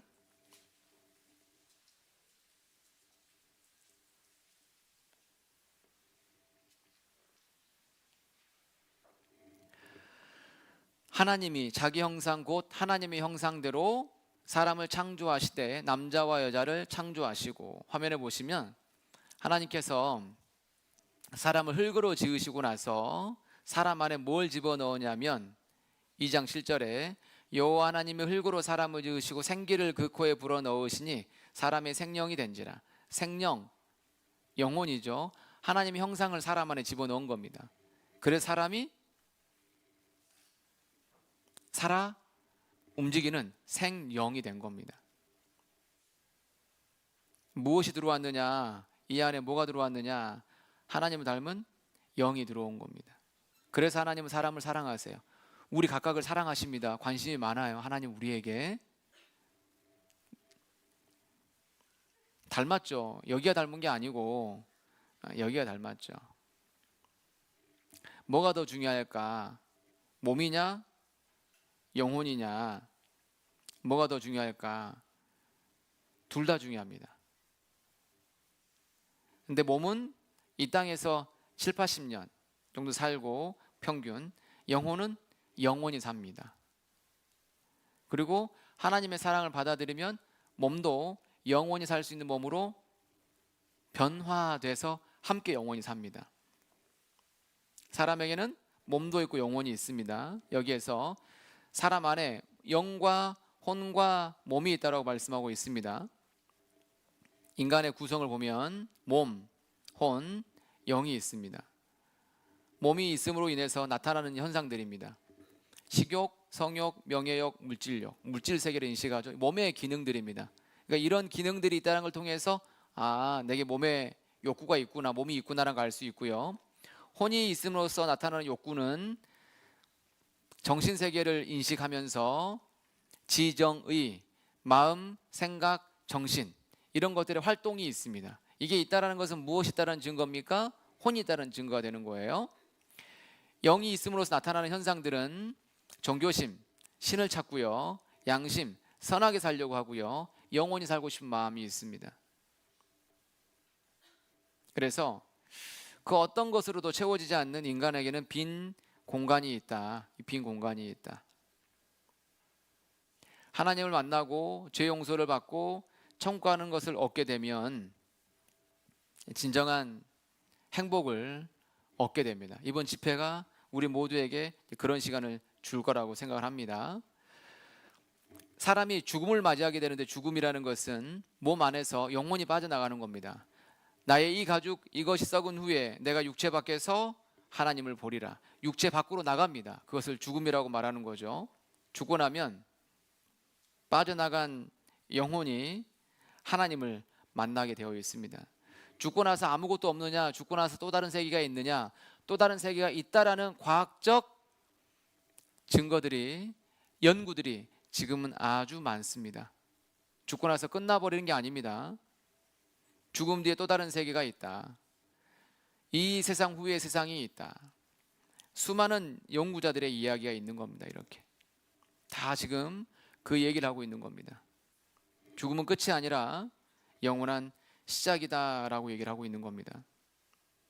몸에서 영혼이 빠져나가는 겁니다. 빠져나가면 몸에서 빠져나가고 나서 터널을 지나고 나서 그 다음에 파노라마적 회상을 하다가 다시 돌아오게 된 경우가 죽음에 임했다가 깨어난 사람들, 임사체험자라고 얘기하는 거죠. Near Death Experience, NDE라고 합니다. 그래서 죽음에 가까운 경험을 했다라고 얘기를 하는 거죠. 그걸 연구하는 사람들의 지금 이제 그 기고된 내용들을 얘기하는 겁니다. 죽고 나서 그냥 끝이 아니다. 란셋이라는 그 잡지에 이렇게 연구 보고서로서 많이 보고되고 있습니다. 심장 정지 후 다시 살아난 근사 체험자라고 했죠. 여기에는 죽음에 가까운 사람들의 이야기입니다. 연구를 진행했는데 수많은 사람들의 이야기를 하고 있는 겁니다. 여기에 지금 다 공통적으로.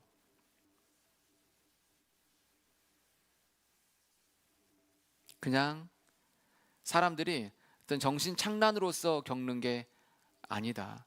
실제 있는 겁니다. 인간은 물질 세계에 존재하는 몸과 뇌를 가진 물질적인 존재인 동시에 영적 세계에 존재하는 영혼을 지닌 영적 존재다. 이 사람 신경외과 의사였는데요. 이 사람 원래는 하나님 안 믿는 사람이었습니다. 혼수 상태에 빠지기 전에는 하나님도 없고 영혼도 없다고 생각했습니다. 그런데 혼수 상태에 있을 때 저의 생각이 바뀌었습니다. 자기가 경험한 영혼의 세계는 너무나 현실적이었습니다. 왜냐하면 실제 일어났으니까요. 죽고 나서 사라져버리고 아무것도 없는 게 아닙니다. 죽고 나서 성경에 말씀하신 하나님을 반드시 우리 모두는 만나게 되어 있습니다. 죽음이 문이에요. 하나님 만나서 하나님 계신 그 영원한 천국에 가지 못하면 반대의 세계에 가게 되어 있습니다. 그것도 영원합니다. 지옥이죠. 왜 하나님이 이렇게 성경을 우리에게 알려주시느냐? 거기 가면 안 되니까 알려주는 겁니다. 이걸 연구한 사람 중에서 이 샘 파니아 박사 이야기를 좀 들어볼 필요가 있는데 영상 하나 봐보겠습니다. 지난 2008년 그는 한 가지 실험에 착수합니다. 응급실 높은 곳에 그림이나 사진을 숨겨두고 환자들 중에 목격자가 나타나기를 기다리는 거죠. 죽음을 경험했다는 임사 체험자들. 그들은 공통적으로 유체 이탈을 주장합니다. 자신의 영혼이 공중으로 떠올라서 자신의 몸을 내려다보았다는 겁니다. 그들이 보았던 것은 응급 상태에서 일어난 환각일 수도 있습니다. 하지만 천정 바로 밑에 있는 특정한 그림을 봤다면 얘기가 달라지죠. Now, if in theory we get 100 people or 200 people who all claim that they saw things from above, but none of them could see the picture, that may suggest that what they're experiencing is it may be an illusion or a hallucination. On the other hand, if they come back and describe it correctly, then it's a very difficult but interesting problem, because now it means that what they're saying is real. 이 말 이해되시죠? 보통 영혼이 빠져나오면 붕 떠요. 내려봅니다. 이렇게요. 여기 지금 책 올려놨죠? 책을 올려놓고 영혼이 빠져나가면 붕 떠. 그럼 위에서 내려보면은 뭐가 보이겠어요? 책이 보일 수밖에 없는 거예요. 그런데 그 깨어났던 사람들 중에서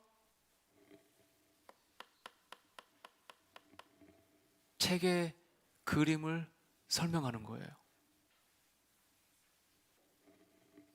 그러면 환상이에요? 착각이에요? 진짜. 이제 그 얘기를 하는 겁니다. 여기 이제 여기에 보면 이 사람이 이제 한 인터뷰 신문 기사인데 한국일보에 나온 건데요.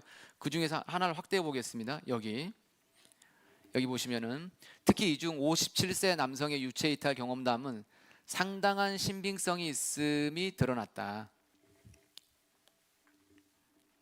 수술 과정이 표시된 의학 차트를 분석한 결과 심장마비를 경험한 시간은 단 3분이었다. 그 시간 동안 수술실에서 벌어졌던 상황과 유체 이탈 동안에 목격한 장면이 일치했다라는 거예요. 3분 동안 심정지되었는데 그 안에서 봤다는 것들이 다 일치한 거예요. 그는 허공에 떠서만 볼 수 있는 수술실 선반 위에 있는 사진들 몇 개를 뭐 했다고요? 세상에.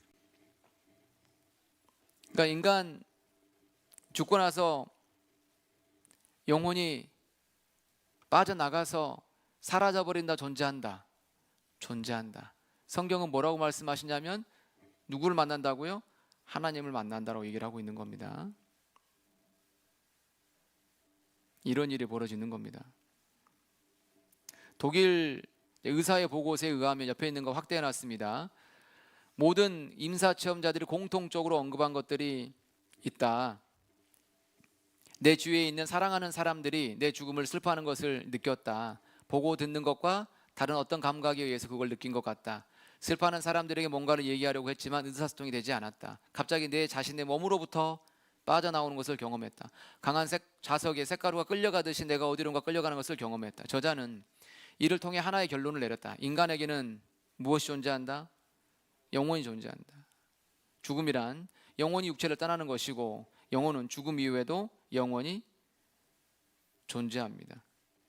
그래서 사람이 돌아가나이다, 돌아가고 돌아가기 전에 기억하라라고 얘기하고 있습니다. 마침내 한 곳으로 갑니다. 반드시 사람은 죽음을 겪게 되어 있습니다. 여기 말씀해 보시면 사람이 무엇인지 이미 알게 되었다. 이미 알고 있다.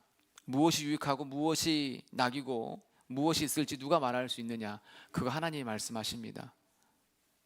하나님 말씀하십니다. 그러니까 하나님 말씀 배우는 거 인생에 있어서 사실 가장 좋은 선택입니다. 여러분 잘 오신 거예요. 그런데 이렇게 하시면 안 돼요. 아이, 다음에 드릴지 뭐. 이런 얘기는 하지 마세요. 이번 한 주간이 좋은 기회가 될 수 있습니다. 왜 많은 사람들이 지옥으로 떨어지는가? 다음에 드릴게, 다음에 할게 이렇게 하면서 안 듣는 경우가 많은데 내일도 오셔야 됩니다.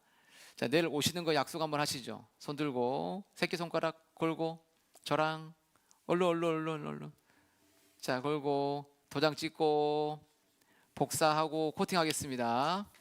다 하신 거죠? 하셨기 때문에 끝내겠습니다.